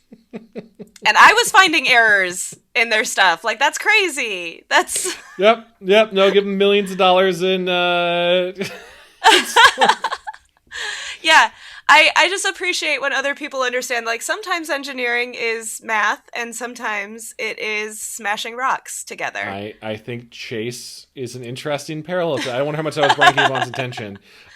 We get a cool fight here as while they're going through Chase's place. Yes, the parents have now been found out about the kids are onto us. We need to figure out what they are. We get a cool little like initial showdown. The start of the Runaways having their first fight against Nico's parents and Chase's parents, so versus like tech geniuses and magic sorcerers. It's very clumsy in a good way, right? For the kids who've never used their powers before, right? Like, they're getting frozen really quick. Alex gets posted by, like, glued with this big paste. I love that Alex is still calling shots, even though he's immobilized, being his strategist. Probably the most interesting part is Nico's mom tries to pin her down with this big staff, and Nico absorbs the staff into her body. Yeah, this was an interesting thing to have happen really quickly, because shortly after this scene, the adults try to, like, use a negotiation tactic of, like, oh, well, they think that if we threaten them with violence, will they think we're bluffing? And it's like, bitch, you just stabbed your daughter. Like, that would have been... This was, like, so early on and so fast. I thought it was very interesting, because it was like... It did seem like Nico was extremely expendable. That's interesting. To the parents. I don't disagree. You know, I read that moment as... I'm trying to basically, like, subdue you, pin you with the staff, and I am surprised that it is phasing into your body right now. Because the parents are all saying stuff like, we don't want to hurt you, just come quietly, which kind of gives the kids an advantage because they're not holding back as much. If it had gone in a non-supernatural way, if she had, like, I don't know, it seemed like she tried to stab her. I mean, it's an attack. It's still a parent attacking their child. Yeah, that's true. I could see, okay, maybe it was supposed to be more of a hit. It's because it's like the bottom of the staff, right? It's not like a spear. But either way, they're just shocked that the staff of one, which is it's like Nico's main thing. Even the modern comics, it's still her go-to. It's Cap's shield for her. Do I want to know if the story gives us any further information about this staff? Because I kind of appreciated that this supernatural object seemed just as mysterious to the characters actively using it as it did to the audience reading it. That's a great question. You know, in this first volume we read, no, and I'm trying to think of the later ones. I'm sure, because Runaways have come back multiple times. Like, we could talk forever how Marvel seems to know this was a hit story, and then, I don't know, they're never, like, fully committing to it. There's a current run now where it's been a couple years. I'm sure in one of those, they have gotten into, like, did you know the book was written by Sitarak, the demon that gives Juggernaut his... You know, I'm sure someone connected those dots. But no, not really. Like, right, there's a magic tome. We never really get to see them using too much. Unless that's the Gibram's book. I think it's a separate magic book than the one all the Pride have. But they're just casting kind of spells. And one of the things that hooked me about the end of this book, not to jump too far ahead, is that it does tie up a lot of the loose ends. It ties up pretty much every loose end of the story. But throughout this story, there are little moments where the characters seem just as confused or in the dark about how things work as the audience is. Yeah. In a way that doesn't feel like a loose thread, but it does feel like something that we are going to jump back to in a future book. And for me, everything about Nico, her mom's surprise that the staff absorbed into Nico's body. Like, what did she expect the staff to do? How does the staff usually work for her? Did she have the, like, magic cut staff appear thing? Or did it work differently for her? Again, I don't think they ever got into it too much. My guess of how this worked, right, was that, like, the magic is, you know, whatever innate spells are on the staff of one, however it's bonded to the mother, it's somehow passed down genetically, right? Like, not like, oh, this was tied to you, but whatever the spellcraft works, where it's like family members. There's a lot of this, right, as inheritance. That I can't imagine if Nico's mom stabbed Chase with it, I don't think it would go into Chase. But further along that route, later in the book, 3 or 4 characters are absorbed into Cloak. 3 or 4. Oh, Cloak brings several of the kids into his hell dimension. Dark. He traps, it was at least Alex, Chase, and Nico. I don't remember if there was a 4th one. Yeah. And while they're trapped in there, Cloak has a line about how he doesn't sense that any of them have ever committed murder. Mm-hmm. Because, you know, they think they're wanted for murder. Yeah. But he does sense that there's a darkness in one of them. Yeah. But he says it in a way that doesn't feel like, you know, Alex is betraying his friends. He's the darkness. It feels more of a, like, ominous, supernatural kind of thing. Yeah, I don't think he knows which one. I think it's more just like, I'm sensing something in my gumbo down in there. Like, there's... And it felt like it was supposed to be something bigger than just, like, an intrigue with Alex. It felt like it was supposed to be something that was like, there's, like, a demon in one of these kids. I mean... I don't think he means Nico. I think he is just picking up on Alex's more sinister nature in that way, because there's a lot of great foreshadowing of like we'll learn there's someone amongst the kids who's a mole. He's like someone's leaving notes behind for their parents without saying their name. Yeah, but Cloak mentioning like sensing an evil, I wouldn't imagine like I told a lie to my friends would make Cloak of Cloak and Dagger be like, I sense she's a dark presence within my realm. No, I agree. I think what we learn later is that Alex is much more ahead of what he lives on. Not even just I didn't just find the secret passageway when I was looking for Christmas presents like I told you.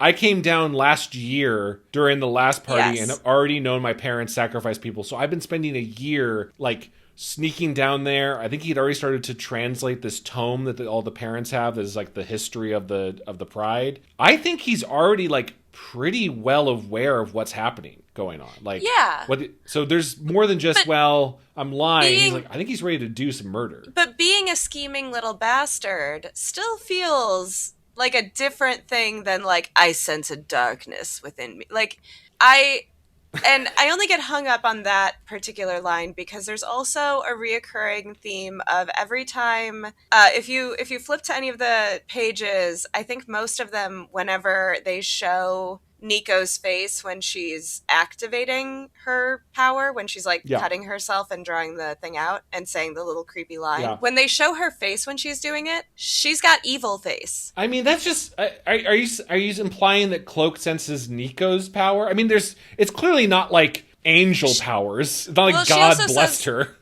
Well, yeah, but she also says something like she feels like the power is working her as opposed to her working the power. And when she does activate it, she does this like little smirk thing. And you see the same little smirk thing in one of the final pages as well. And it seems like foreshadowing of there's a lot to this power that we're going to learn about. Sort of like how we know there's a lot to what's going on with Carolina that obviously we want to lean about, but like it did feel like they dropped a lot of hints about Nico's like thing being almost like a death note, like there's a demon attached to it that's not really her doing this. If that makes sense. I bet that's probably been elaborated on some point in the comics. You know, I was really hoping it would be in this series. Like, I'm sure later on it feels intentional. There's another Vaughn like storyline before Whedon comes involved where like they probably elaborated on it more. I'm curious about it. It's clearly a darker power, right? But also like I think it's funny we're talking about the Cloak and Dagger stuff, which is going to happen for another 10 issues. Cloak and Dagger are kind of that too, right? Like we're troubled kids. We got our powers through drugs, like, you know, experimented on. I love them. They're so great. They're great characters. I love Cloak and Dagger. This was, I think, maybe my introduction to them was through this book, and then I wanted to know more about them. Like, Cloak is not an inherently bad guy, but he's bonded with, like, a dark entity, for sure. But Nico's the same. They're also, Cloak and Dagger are consistently written as anti-heroes. They're never, like, fully on Spider-Man's side, for example. They'll be like, we'll fight with you, but we're going to go kill these guys when we're done. Like, you're going to be let's take them to...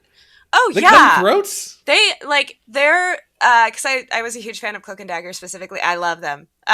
Their thing was, like, they hate what was done to them. They hate what was done to the kids that they were with, because they were the only survivors of this, like, experimental party drug testing. And they're written in a way that is vengeance. It is all, like, we don't care what the reasons were. You did something evil, so die. So they're very much like, they'll fight alongside the heroes, but also the heroes will fight them to stop them from, like, absorbing the bad guy into Cloak's cape forever. I mean, the Dark Force dimension is so cool. And it's definitely a death sentence. Yeah. Well, because there's, like, demons that'll drag you away to some abyss, right? Like, yeah. But simultaneously, while, like, they are anti-heroes, the stories are, and even this story is consistent in, like, they are not, like, neither the police nor, like, the kids themselves can fully trust what choice Cloak and Dagger is going to make. They're going to, like, just go by their morals alone. Cloak and Dagger, when they're brought into the story, are immediately, like, clashing with the police, kind of, because the police are like, here's the story, and they're like, actually, as mandatory reporters, we know that this is actually not the pattern that an abused child would, like, they're very, because they're so good, they're anti-heroes. I love them. No, they're sorry, I got distracted talking about. No, I mean, I knew you want to talk about Cloak and Dagger. This whole series is really smart to go like, well, let's talk about other people who'd be runaways in this world. Like the next volume that we're not even going to cover here, I believe, is that storyline where the runaways fall into the purview of a group called Excelsior. And it's basically like a support group for young teenage heroes who all fell off. There's like a Green Goblin.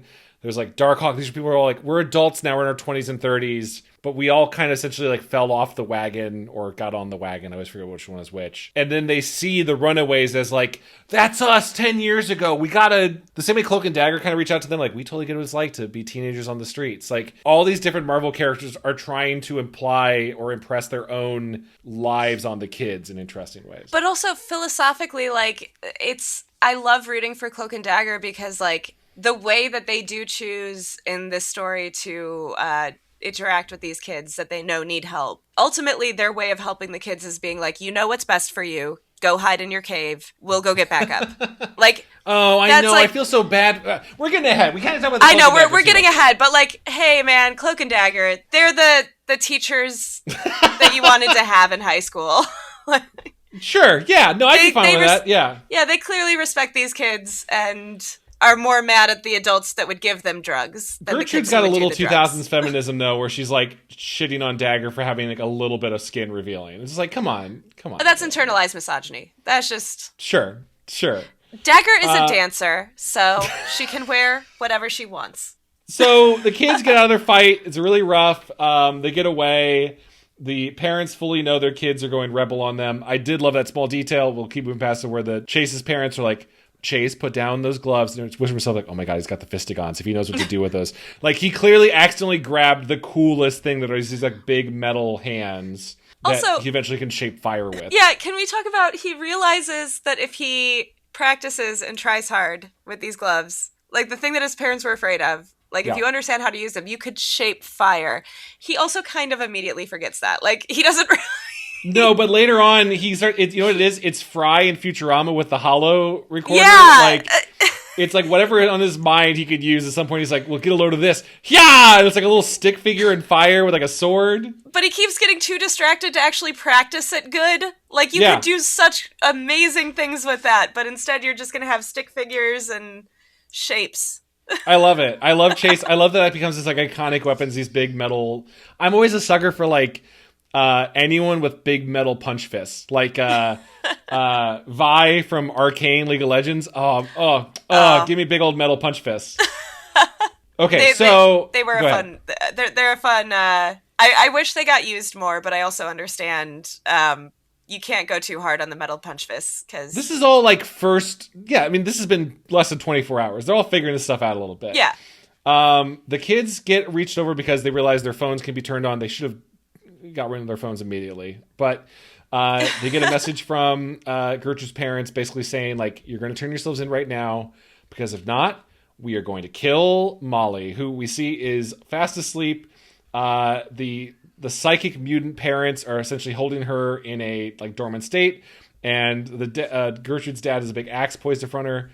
They're going to kill the little kid, use her as leverage. And this, I mean, the story did I understand that there would be inconsistencies with, like, what each parent thinks the limit is. But at this point in the story, I was like, well, Nico's mom pretty much was already going to stab her. So, like, they're willing to kill the kids.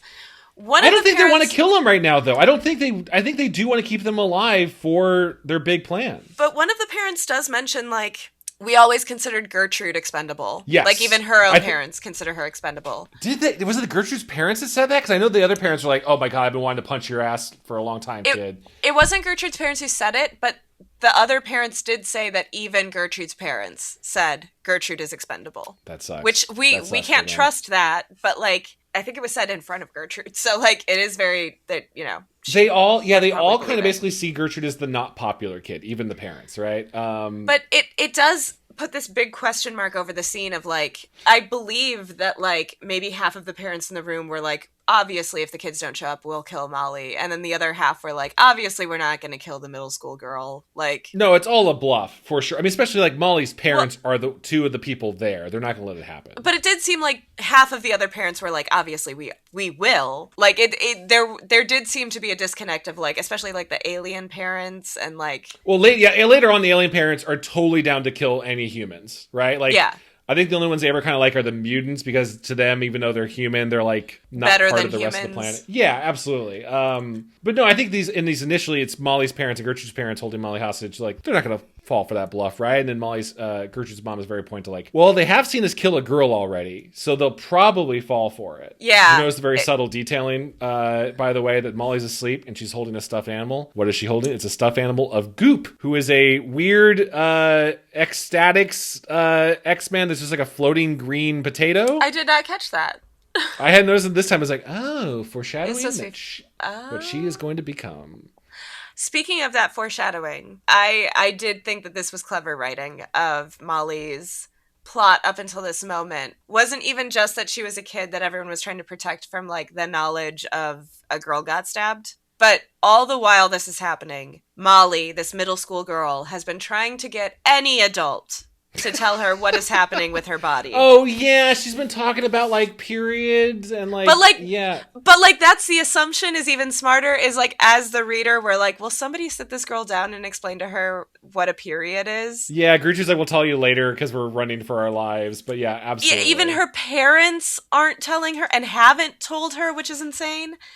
But then we get the psych out that she wasn't asking about period stuff. Not to get too far into a young teenage girl's physiology, I assume she was starting to have puberty, but it was also leading up into, well, of course, what happens when you're young in the Marvel Universe and you start to go through puberty, powers emerge. I think if I remember right, it was a very clever vagueness in like, she mentions having a stomach ache, which would be consistent with menstrual stuff, but also when she mentions blood, it's then it's nosebleeds is what she was asking about. Yeah. I mean, Vaughn's doing so good about like things that might make you go elsewhere. You mentioned later on the Dark Force dimension, right? And like, I sense an evilness in me. They're kind of placing your eyes on somewhere else where like, in the Dark Force dimension, these like crazy demon things that are starting to pull like Chase into the abyss, and Chase is like, why is it choosing me?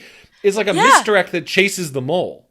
Like, it's really smart on how he keeps choosing these moments that otherwise you're like, oh no, I was trying to guess it and I went down the wrong path. Exactly. It's very clever red herrings and doing enough of them like in a way that you know the audience is trying to guess stuff. And it's not like you're trying to like fuck with the audience, but rather just like write a story in a way that you are aware that the audience is looking for clues. Yeah, like, without feeling like you have to intentionally, well, I subverted your expectations. Isn't that crazy? Right? Instead, it's just like little things that like feel very real. They feel very like just incidental. Yeah. Think about how long this podcast has been and moving forward. I will summarize. The kids basically head to another fight, right? They're like, we got to save Molly. We're going into a trap. We know there's at least two sets of parents there, and then Carolina's mom shows up as well. The alien outfit that they wear is like weird, right? It's like a gimp mask. It's also, the couple both have outfits, but they don't match. They slightly match. The aliens are both like swirly gimp suits. They're swirly gimp suits, but one of them is like a bird, and then the other one is like a club kid at a rave. Oh, because one's got like the ponytail out of the back, right? Yeah, and the other one's got like a very shortened version of like almost the plague doctor mask, like a bird nose. It's just different than you would. All of their outfits are kind of different, right? Like Molly's parents, who are mutants, are kind of dressed like white people pretending to be ninjas, right? They got like Mortal Kombat masks over their face. Yeah, very like the face veils that feel like they should be of a culture, but these people seem white. It's all a lot of, these are people who are supervillains. They are not spending a lot of their money on like fabricating Doctor Doom outfits for themselves. They're like, once a year we put on these ritual outfits when we do some crazy stuff. Otherwise, we're dressed in our normal business outfits. Very few of the super villain outfits seem functional in any way. Like maybe the aliens ones are functional. Yeah, the aliens ones feel like, that was some sort of combat outfit you guys had or something. Even like Stein's, Chase's parents just kind of like put on metal hockey pads. You know what I mean? They're like... Yeah. It's like you don't really need a costume to do science, do you? But it looks cool. It looks cool when you got gear all over you. Honestly, it'd be even more intimidating if they rolled up in hazmat suits. Like, if they rolled up in, like, that kind of science outfit. Like... Sure. That would make me feel like something's wrong. Yeah. The tech stereotype of, like, the fixer in Marvel stuff is definitely always just like, I show what I do by putting metal all over my body. That is the way you know immediately. And there's one steampunk guy. Oh, well, two steampunk guys. in this case. Well, you know, it's funny enough. They're in the 24th century, so they probably come from an era where steampunk came back, right? Like, steampunk feels like it's out, or in the everything's cyclical. 23rd, 24th century, steampunk came back in a big way. And no wonder they tried to look for a better future. I think steampunk, I think aesthetically could still be cool, but people have ruined steampunk. Like, white people have ruined steampunk by overdoing it. I think it's an appealing aesthetic sometimes, but from a practical sense, why you got all this metal in this fabric? What are you doing here? I like metal. I like magic punk a little bit more. Oh, yeah, I can get down with that. Things are powered by, like, crystals and that sort of thing. I don't know if I ever told you, at one point, like 10 years ago, was pitching something with my writing partner, and within, like, 30 seconds of the pitch to the executive, they're like, is this steampunk? We're like, yeah. It's like, don't do steampunk. They're like, they weren't even trying to be mean. They were just like, my word of advice is never pitch steampunk, because we as creative executives hear steampunk pitches all the goddamn time, and we're so tired of it. No more steampunk. We're like, got it. We'll bury that deep inside. We'll just like steampunk internally. We won't pitch any steampunk. Inevitably, something is going to make it through that is both very good and very steampunk, and every creator on Earth is going to be jealous. Because they'll be like, we were told no steampunk. It's so we were told everyone hates it. Remember how great Wild Wild West was with the big mechanical spider? That's so cool. Oh no. Bad example. Kenneth Branagh is a man who has his torso cut off. He's got a big steampunk wheelchair. Giant steampunk dick. Remember his giant steampunk dick? Wild Wild West? You can tell this podcast is going on too long. Please don't ever make me watch Wild Wild West. You've never seen it? I have seen it. It's been a very long time. It's bad. I don't it's a bad care to movie. Rewatch it. It is very. Oh, the only good thing about that movie is that also just the tradition, like that movie was in the era of the tradition of having an end credits song with a dance. Yeah, no, I think movies we've been saying this for a while. Blockbusters are missing not having like a tied in original song sung by the lead character or lead actor, with a dance, with cuts to the movie. Men in Black, Will Smith really pioneered it, but like, imagine if Avengers Infinity War had like a line dance number tied to, and like Robert Downey Jr. is in it. Like, how much more excited would you be to see the movie Odyssey if you knew? That's such a fall. That's Nolan. You're not even go like Dark Knight if Dark Knight had a dance number. Nope, Odyssey. It would be fitting. This is the genre of the Greek chorus. It would make sense for everyone to be dancing in unison somewhat. Everything in Nolan's Odyssey, which I have to see because it looks like it's going to be so dumb.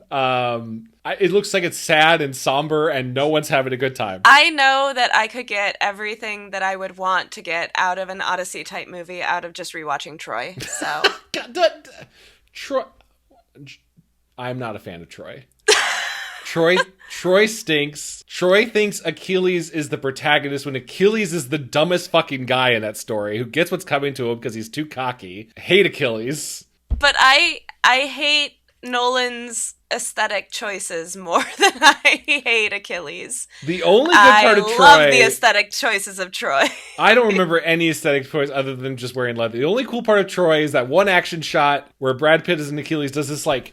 Do you remember where he does this weird jump and he jerks the spear forward midair even though he'd have no physical force by doing that? It just looks so fucking cool. It's so visually interesting. And now we're going to have Nolan's take on that. I'm sure it'll be realism. He does the same move. Remember in Alien vs. Predator when the Predator does that really cool spear stabbing move from behind the back?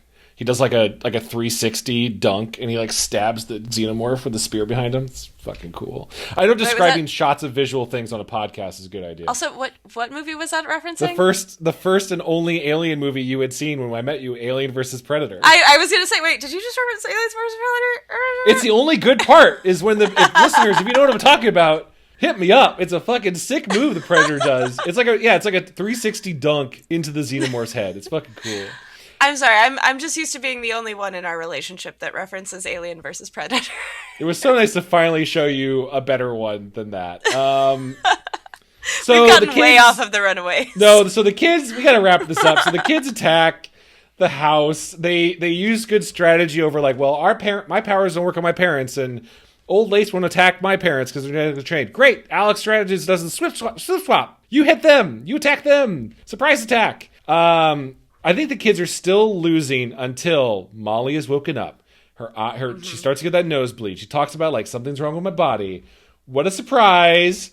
Molly is a goddamn mutant. Also, like, we got a little bit of foreshadowing leading up to it of the adults, like, kind of struggling to keep her hypnipnotized because her parents' mutant powers are hypnosis. And so there's just, like, this little tension foreshadowing of, like, oh, she keeps waking up. Why does she keep waking up? This should work. It's because she's got the power. It's very, so you got the X gene. That was clever. There was a detail, I'm sure, it's not a big deal, it's probably whatever the story needs. Molly's parents at some point say, like, we got her tested, she's not a mutant, and also, like, I think they asked, like, would she be a psychic? And they're like, no, the mutant abilities don't pass down genetically. I think that's wrong. Like I think the Summers, for example, like, all have energy manipulation, for example. Huh.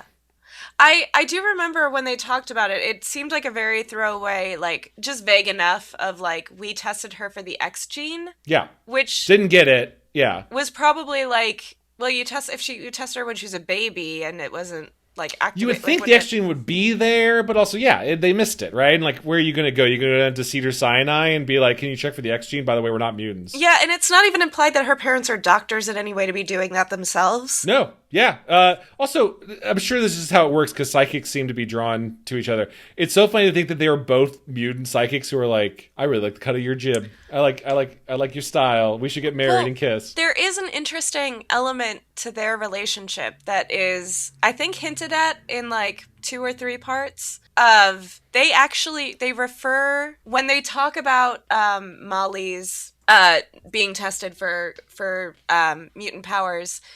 They refer to their relationship as something like a pure blood marriage. It's like a very very eugenics-y kind of terminology to refer to their coupling, to their having a kid. Yeah. So they refer to her in that way of like, oh, she should be a pure blood mutant in a way that makes it seem like they're having sort of the hope. What do they call them? They're more Magnetos than Xaviers, right? They're not just like, we're just trying to live in society. They're more like, we're a superior race. You humans should all get like your skulls crushed. And yes, we will sire a genetically superior child. And we do see later in the story, those parents form that alliance with the alien parents, basically saying like, humanity should be wiped off the earth, and we don't count as humanity. We're better than humans because you're mutants and you're aliens, and like obviously we'll be great in the new restart. While like that like pattern of what eugenics and racism and all of that is just like, okay, let's say that you guys get your utopia, all the humans are dead, it's just aliens and mutants now. The aliens are going to be like, the mutants are basically human, right? Like you're just gonna that's the race, like that's what that pattern is. But also the like, version, and we don't need to get into too far. You can see that down the line of like, you guys are just setting yourselves up for like, by having this philosophy being subjected to it further down the line. In a world where the world does get wiped and they are the only people left alive, it's not like Molly is going to like Adam and Eve with no other, you know what I mean? Like this is some sort of like, you'll go to an eternal heaven. We're not repopulating the earth. There's some sort of like... But even so, like, clearly the thing that they have in common is that they hate humans. Yeah. Which is basically like, two groups of people being like, we hate this third group of people, and if we get rid of this third group of people, then the problem's gone. And it's like, well, no, because you guys are just going to decide to hate each other. But also, like, it's by humoring their own racism, they're going to make themselves victims of it down the line. Sure, they're not thinking it through great. These are also these are villains. I love that even though we'll find a few details out about how they didn't choose this necessarily, right? They were maybe already villains who got kind of pulled by fate into this. They're still pretty awful people, right? Like the same way Carolina's parents were like, yeah, we'll have a kid for the press. Like none of them are really like, there's not a single one where like, well, he's kind of this one dad. Actually kind of feels a little bit better about it. And he, by the end of this, Chase's dad is going to realize the end of his ways and help the kids. No, they all suck. I will say one of the weakest points in the book is when they almost try to do that with one of the parents. I do think with Nico's parents, they try to give them a moment of, especially since we don't know anything about them. Genuinely, we don't know anything about them other than what we're shown in the active timeline.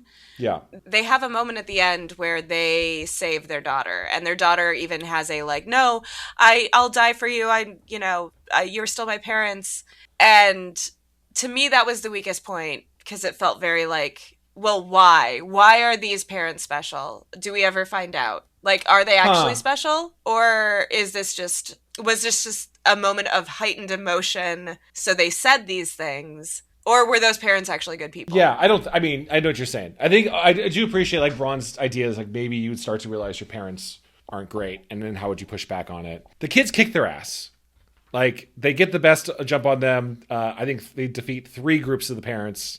Well, 2.5 because Carolina's mom shows up, and I think we learned that play in New York was actually the dad was like negotiating with an intergalactic arms dealer in New York, which is kind of the mom was like genuinely doing a play reading, and like the dad was doing like space business in space. Yeah, space weapons dealing. The kids get away, but this is where we see the mention of like, oh, but in the kerfuffle, someone left behind a note without saying their name, just like, Mom and Dad, I love you, and I know you have reasons for doing what you did. Don't worry, I'll always be loyal to you. So now the question is planted of, who's the mole? Do you remember on your first read who you most suspected in that moment? It's a great question. I really don't remember. I think my brain would go to Molly because she understands the least, so she'd be the most likely to help her parents. I don't think she had time to write that note, and I don't think she would be that cathartic. Yeah, that's a great question. Maybe Nico? Like Gertrude clearly, Nico or Gertrude. Alex clearly hates his parents, so you wouldn't think it would be Alex. Carolina has problems with her parents. Yeah, it's a great question. I think they're all like good. I wouldn't have been dissatisfied if it had been certain ones. I think the reveal that it is Alex is really cool. Yeah, I genuinely, I appreciated that it was, I had like a 30% suspicion on Alex. I could definitely see how it would be silly to not suspect Alex, but like I genuinely couldn't bring myself to suspect him. Well, yeah, Alex's whole thing too is like you underestimate him because he has no powers. He has no threat, and like the very first thing in this comic we see is his parents being absolute shits to him, right? Like why would he want to help and he's also like compelling them to do more to run away. But when we realize later on he was just collecting data and research and getting his tools. I think this is also in terms of just like why it's such an effective story and like why the elements of that twist at the end feel so effective is because there's a strategy almost to like how much we're shown as far as exposition. Yeah. Which is why I'm so sensitive to like, well, why don't we know anything about Nico's parents? Like this. I think it's just time. I think it's just based on what time the story allows. Well, the time that the story allows, but also because Brian K. Vaughan seems so deliberate in his showing us information when and where. There's no extraneous. It feels like there's no extraneous choice made in terms of like, I'm going to let you know that Molly really loves Bratz dolls. Like there's no, unless that's going to come up later and she's going to like kill a man with a Bratz doll.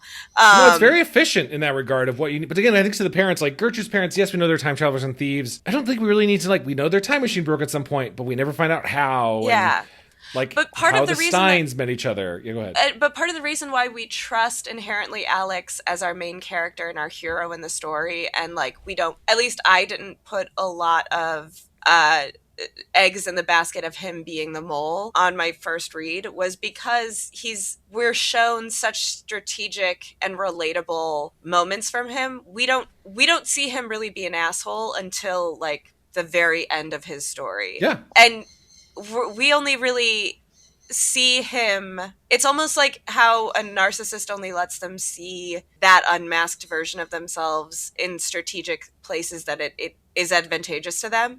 We only see anything about Alex when it's advantageous to him seeming like the hero of our story. Yeah.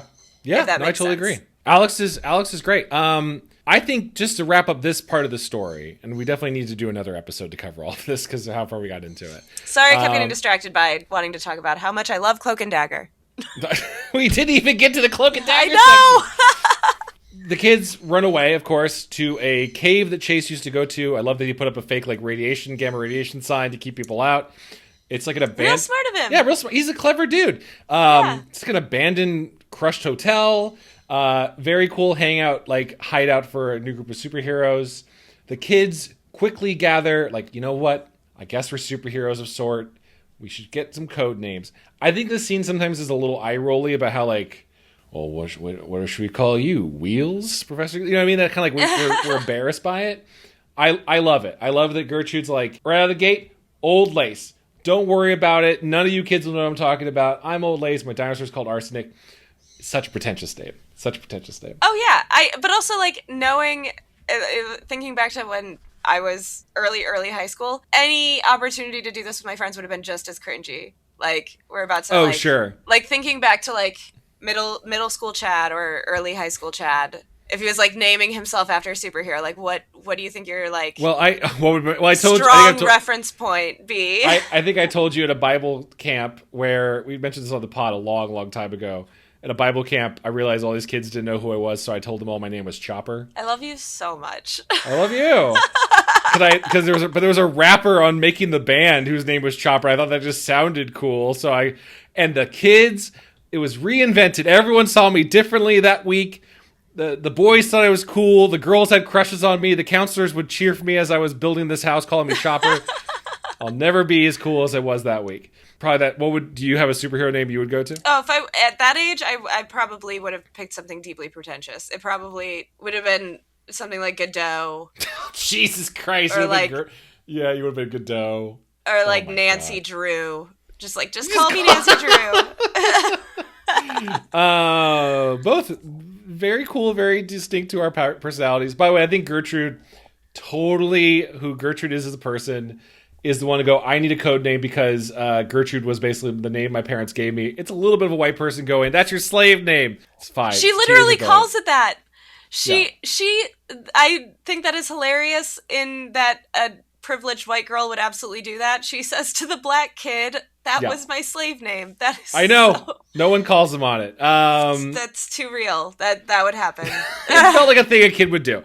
Carolina, just because it's a pretty song and it fits her abilities, she calls herself Lucy in the Sky. I love that Nico's is just as simple as, well, on AIM, my handle's Sister Grimm. I guess I'll go with Sister Grimm. It's a great name. Right, Chase then that goes, feels real. Choosing your screen name. Yeah. Absolutely. What was your early screen name? Oh, God, I don't. I would get a new one every week because it felt like power to be able to like make a new screen name, and like nobody told me I couldn't, so I was like, okay, I'm gonna have like 80 of them. Interesting. Yeah. I instead feel like I need to build up the legend of my handle. mine was Wu Fei after one of the characters from Gundam Wing, which is really cool of me. That is very cool of you. We should watch Gundam Wing. You should watch Gundam Wing. It's a watch thing, right? Yeah. It's not a video game. It's not a read thing. No, it's about teen boy soldiers of war who are piloting giant mechs, and I love it. I will say I was surprised when you chose a story for your episode that it was not a mech story. Like I love mech stories. I know you love a big robot. You love a big robot. We talked about doing Iron Giant, maybe in a future. I can't imagine the listeners of this pod are like, we want to hear a story that Chad picked once again. Bring on a guest. Have Jakylln Heidi take a book. I think you have wonderful taste, and I know some of the best books I've read were because you recommended them. So, likewise. If any listeners out there are trying to push back on you talking about your favorite things, I'll fight them. Okay, call out. We'll plug the socials in a minute. Chase is like, you know what? Call me Neo, like the Matrix. I'm like, you can't do it. Which is so funny. I like Gertrude's discussion of like, no, Chase's name should be Talkback. It's a pretty good name for a tech guy. Yeah, Molly is called Bruiser. She says she wants to be Princess Powerful. And then kind of following the Luther thing, Alex will just be like, my name is Alex Wilder. That's all it is. Because I'm just a brain guy. As far as all of their names go, Wilder is a pretty good superhero name. Like, that's a good Wilder. I think Lucy in the Sky is the most clumsy one to say. Yeah. Well, Arsenic and Old Lace is not that easy either. No, it's eye-rolly every time you read it to me, but it fits Gertrude's character. Absolutely. There's just something sad to me about the name Old Lace in that it sounds a little like how people name horses, but they don't name horses like, oh, this is my little guy, dog name, Laszlo. It kind of works. A full sentence instead, like, just feels colder. No, I get that. Arsenic kind of works in Arsenic kind of works in terms of like, well, Gertrude's kind of like acidic and not she's got a bit of like an edge to her. Yeah. Old Lace is like a dog, like a horse. Yeah, it's like a horse. It's not even like a dog name, because like a dog name would be like Frank. What? No. Maybe. I think ours, Laszlo von Underbite, is a pretty good dog name that's a little bit wordy. Don't but it's dox not a our sentence. No.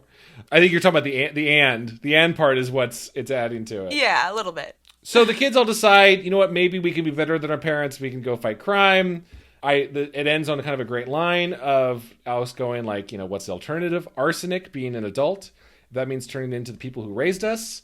I hope I die before I get old.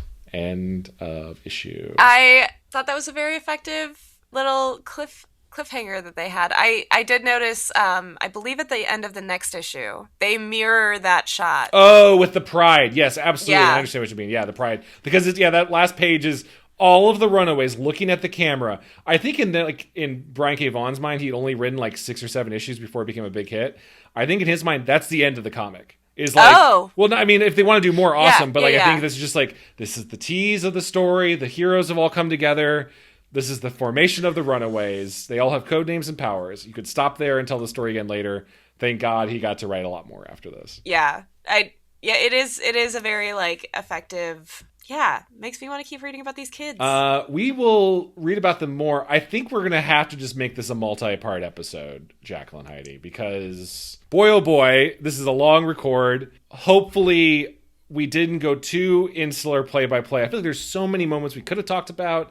I think even if you're listening and you want to read this, there's so many great moments we didn't describe. I think it's still worth checking out. I know we jumped around it a lot, but there are a lot of themes in this that like I'm always blown away, especially like it's impressive when it's done with TV, and it's even more impressive to me when it's done with something like comics that are so like split up into these shorter bites. The ability to like call back themes and foreshadowing when, gosh, how much time was between these bits of the story.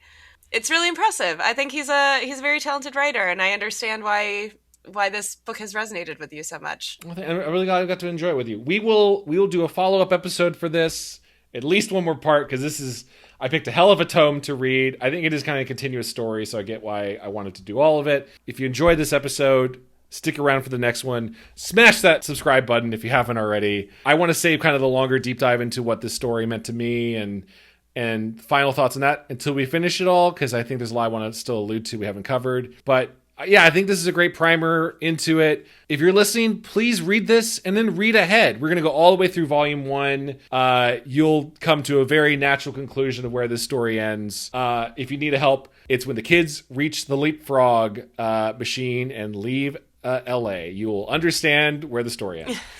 Jakylln Heidi, thank you for joining me on this. What should people follow you on the social medias that have been killing us lately with awful things to see? What are some positive things to see on your social media feed if they follow you? Well, if at the moment, if people want to see the things that I've been sewing and making and creating. Instagram is where I'm at. I have deleted my TikTok, so if any of the other social medias are new and hopping and not owned by corporate billionaire overlords, if Vine comes back, yeah. If there are any friendly social medias, drop the names of those in the comments. Boy, I'd like to know where they are. Otherwise, I'll be not on social media partying like it's 1994 or something. But on Instagram, what's your handle? Oh, yes, it's Jakylln Heidi Designs. Do you want? How would you spell Jakylln Heidi? Jakylln Heidi, Heidi Designs. And of course, the Instagram. On the Instagram. I never plug mine. I'm on Instagram as at Quantum Theory, QUANDTUM Theory. It's kind of the only social media I'm on. Besides Blue Sky. Speaking of Blue Sky, you can follow the show Stories That Stick pod at Blue Sky. You can email us at storiesthatstickpod@gmail.com. We have a subreddit. It's not super active, but you want to go on the subreddit. You know where people are really talking about the pod is on our Patreon. If you subscribe to our Patreon, support the show, which is how this show keeps going. It pays for our production. It pays for our hosting fees. It pays for our wonderful editor, Ben. You can go to patreon.com/storiesthatstick. Pledging to the show gets you access to 2 bonus episodes every month. Campfire Hang with me and editor Ben, talking about the current media that we love. Speaking of, there's a lot of Marvel discussion that comes up pretty regularly. You can also get a bonus episode of Goosebuds. The original format for this podcast returns as a monthly bonus episode where myself and Jakylln read through a book voted on by you. This month's book is Animorphs number 3. We've been really enjoying going through Animorphs. A lot of great teens fighting power structures on our podcast lately. That's all at patreon.com/storiesthatstick. We'll get you access to our Discord. That's where all the cool people are hanging out. And you also get all of these episodes early and ad-free. Patreon.com/storiesthatstick. We appreciate all of your support. Jakylln, any final thoughts? Just that I'm very excited to keep talking about this in the next episode and for us to continue talking about Animorphs. I've been enjoying that one a lot. So stoked. We'll see you all next time. Goodbye. Bye.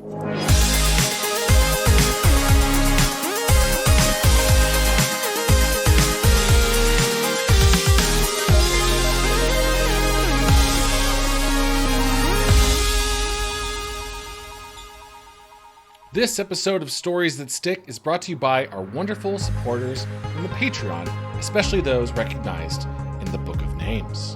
Starting with Stefan Jive Turkey Kuwabara, Hollis Hornbeak, Nathan Dolezal, Hey Josh Robb, Afsheen, Buddy Morrill, Stealth a Beautifully Fleshed Skeleton Bates, Robert Moon, Jason Crooker, Zenticles, The Juggalobalist, Aiden Wants to Take a Nap. Always, Aiden. I always want to take a nap. I hunger for the sleep. Gail. Jar Jar Slinks. Chosen One. Clay Castle. John Keaty. Miguel Pardo. Calf. Yanni Markovina. Anthony Mulberry. Carl. Brooke X. Christian Van Skeever. Jeremy Lowe. Jonas Ingman. Zach Connor. Elusive Koala. Where's that koala at? Gotta find him. Luke. Jesus Christ. Brian Hobgood. Tom Whittam. Lord Cornwallis. Rushy Glenn. Juan Jalapena. Chip Handsome. Matthew Sutton. Tobias Clark. Russell Kasberg. Xavier Jimenez Castillo. Rena Kemp. Hamboat. Lip Duck. MC Hamster. Raymond Hernandez. The Crowfens, but seasonal. Jeff Coffey. Scotty Pippen. Chris Jorkin Madorkin Nelson. Good for you, Chris. Glad you're doing it. It's positive. We're positive about sex and Jorkin here. Zach Weir. Meet Virginia. Kieran McNamara. Diet Soda. Woof, woof, woof, woof, woof. A pair of Scots. Meta for the metaphor. Estamena, Lord of Paul's Pants. Zambambino. Ma! The meatloaf! Burger's Wonderful World. Some of Chad's bird friends. Oh, we got some called the Parrots of Pasadena who hang out in LA and they just scream, fly overhead. They're great. Love them. Nicholas Maloney. Lucretia McEvil. Need more kimchi. Mutant Astronaut. Go check out Mutant Astronaut's new animation. It's pretty cool. Logan Derby. Cameron Hansen, Eric Horwitz, Generally Depressing, Philip Reynolds, Nate Bitg, Reed Stubendiek, Ryan R. Davis, Scott Wable, Joey Evans, Resident Lorcana Guy, Stinklich found the flask of Tefnut. I'm assuming is Tefnut... Yeah, I want to know more about that guy because his name evokes to me a certain type of life. But Stinklich, tell me about this guy. Or is Tefnut like a potion that makes your genitals strong? So it's like a potion of Tefnut. I'm thinking about this too much, Stinklich. Let me know. Mr. Unimportant, Roman Poetry, Megan McCormick Mason, Sprinkle Buns, Aaron Lord, SSJ Trogdor, Max Boltzmann, Pharaoh, Mike Spaghetti Jones, Robot Arena, Quest, #1 Agnes Tachyon fan. Quest, you still haven't told me who that is. I just want to know. I couldn't be bothered to Google it, I guess. Just let me know. Big Nick Lane, Kira and Brian are big fans. I love the big corner of the Book of Names. Always look forward to it. Never leave me. Kyle O'Neill, Tacky Tammy, Kiwi of Lerv, Chevy LaGrange, Chris Curto, Jesse Boggs, Michael Malloy, Logan Kilgus, Take Me Out to the Hollow Suite, Dakota Kemp, Time Eats Flesh, Problem Child 2 on DVD. Gotta get that physical media. It's all going away. Odin's Eyehole, still a pretty decent dog, generally speaking. Taraku, Kit Bush. Jafar says, surely this year will be better, right? There's a couple things I'm wishing for that make the year better. We'll see how it shakes out. Dennis Wright, Jover the Moon, Dacious, B, Clint Deerking, Jolly Old Jules, Smelodies. Chris can't think of a fun name. That's okay, Chris. That's okay. Spencer Leith Johnston, Dumb Bitch Juice just thriving in her corpse bucket. Just sloshing around in there. Al and MC. R.L. Stein's post-apocalyptic Triple G Gazongas. So, like, radiation made him grow Gazongas? Or he's just found some, unattached to anything. Treehouse of Jorge. Complex. Better a Yeti with a flaw than a Bigfoot without. Wyvern. Angus Keith. Canadian Ghoul. Big old dumb burb says, take time to be kind to yourself. I agree, dumb burb. You're not that dumb. Nathan Galindo. J. Fen Crane, Jackie Bay, Ari, Andrew, Ben Sora 13, Ben Little, Snackwell's Cookie Monster, Cameron Murphy, Patrick Nielsen, Avery, Snack Reiner, Andrea. We got a lot of good A-name people who are just like, that's my first name, that's all you need to know. Mike C. And then Mike Simple Name. Love the Mike the Bump. People call him the Borners. I don't know why. The Border Bump Corner. The Mike Border. Kid Chaos, the pride and torment of the podcast. Kid Chaos, you better keep things in order, Kid Chaos. Energy, Varkin Vale, Fogbread, Noki Station. I used to shoot wop rats down when I was in my T16. Now down at Noki Station. Just a Ghost, Zane, and welcome to the Book of Names, Harlan Tallman. I'm looking up at you, Harlan. I'm assuming you're taller than me. Let me know your height. That's everyone. Thank you all so much for supporting the show. Hope you're enjoying this month's episodes. I'm very stoked about them as well. And we'll see you next time. You've reached the end of this episode of Stories That Stick. Hosted and produced by Chad Quandt. Hey, that's me. Associate produced by Jakylln Heidi Quandt. Edited by Ben Ravid. Theme music by Ed Scudder. You can contact us at storiesthatstickpod@gmail.com. And please support the show and get access to bonus episodes and more at patreon.com/storiesthatstick.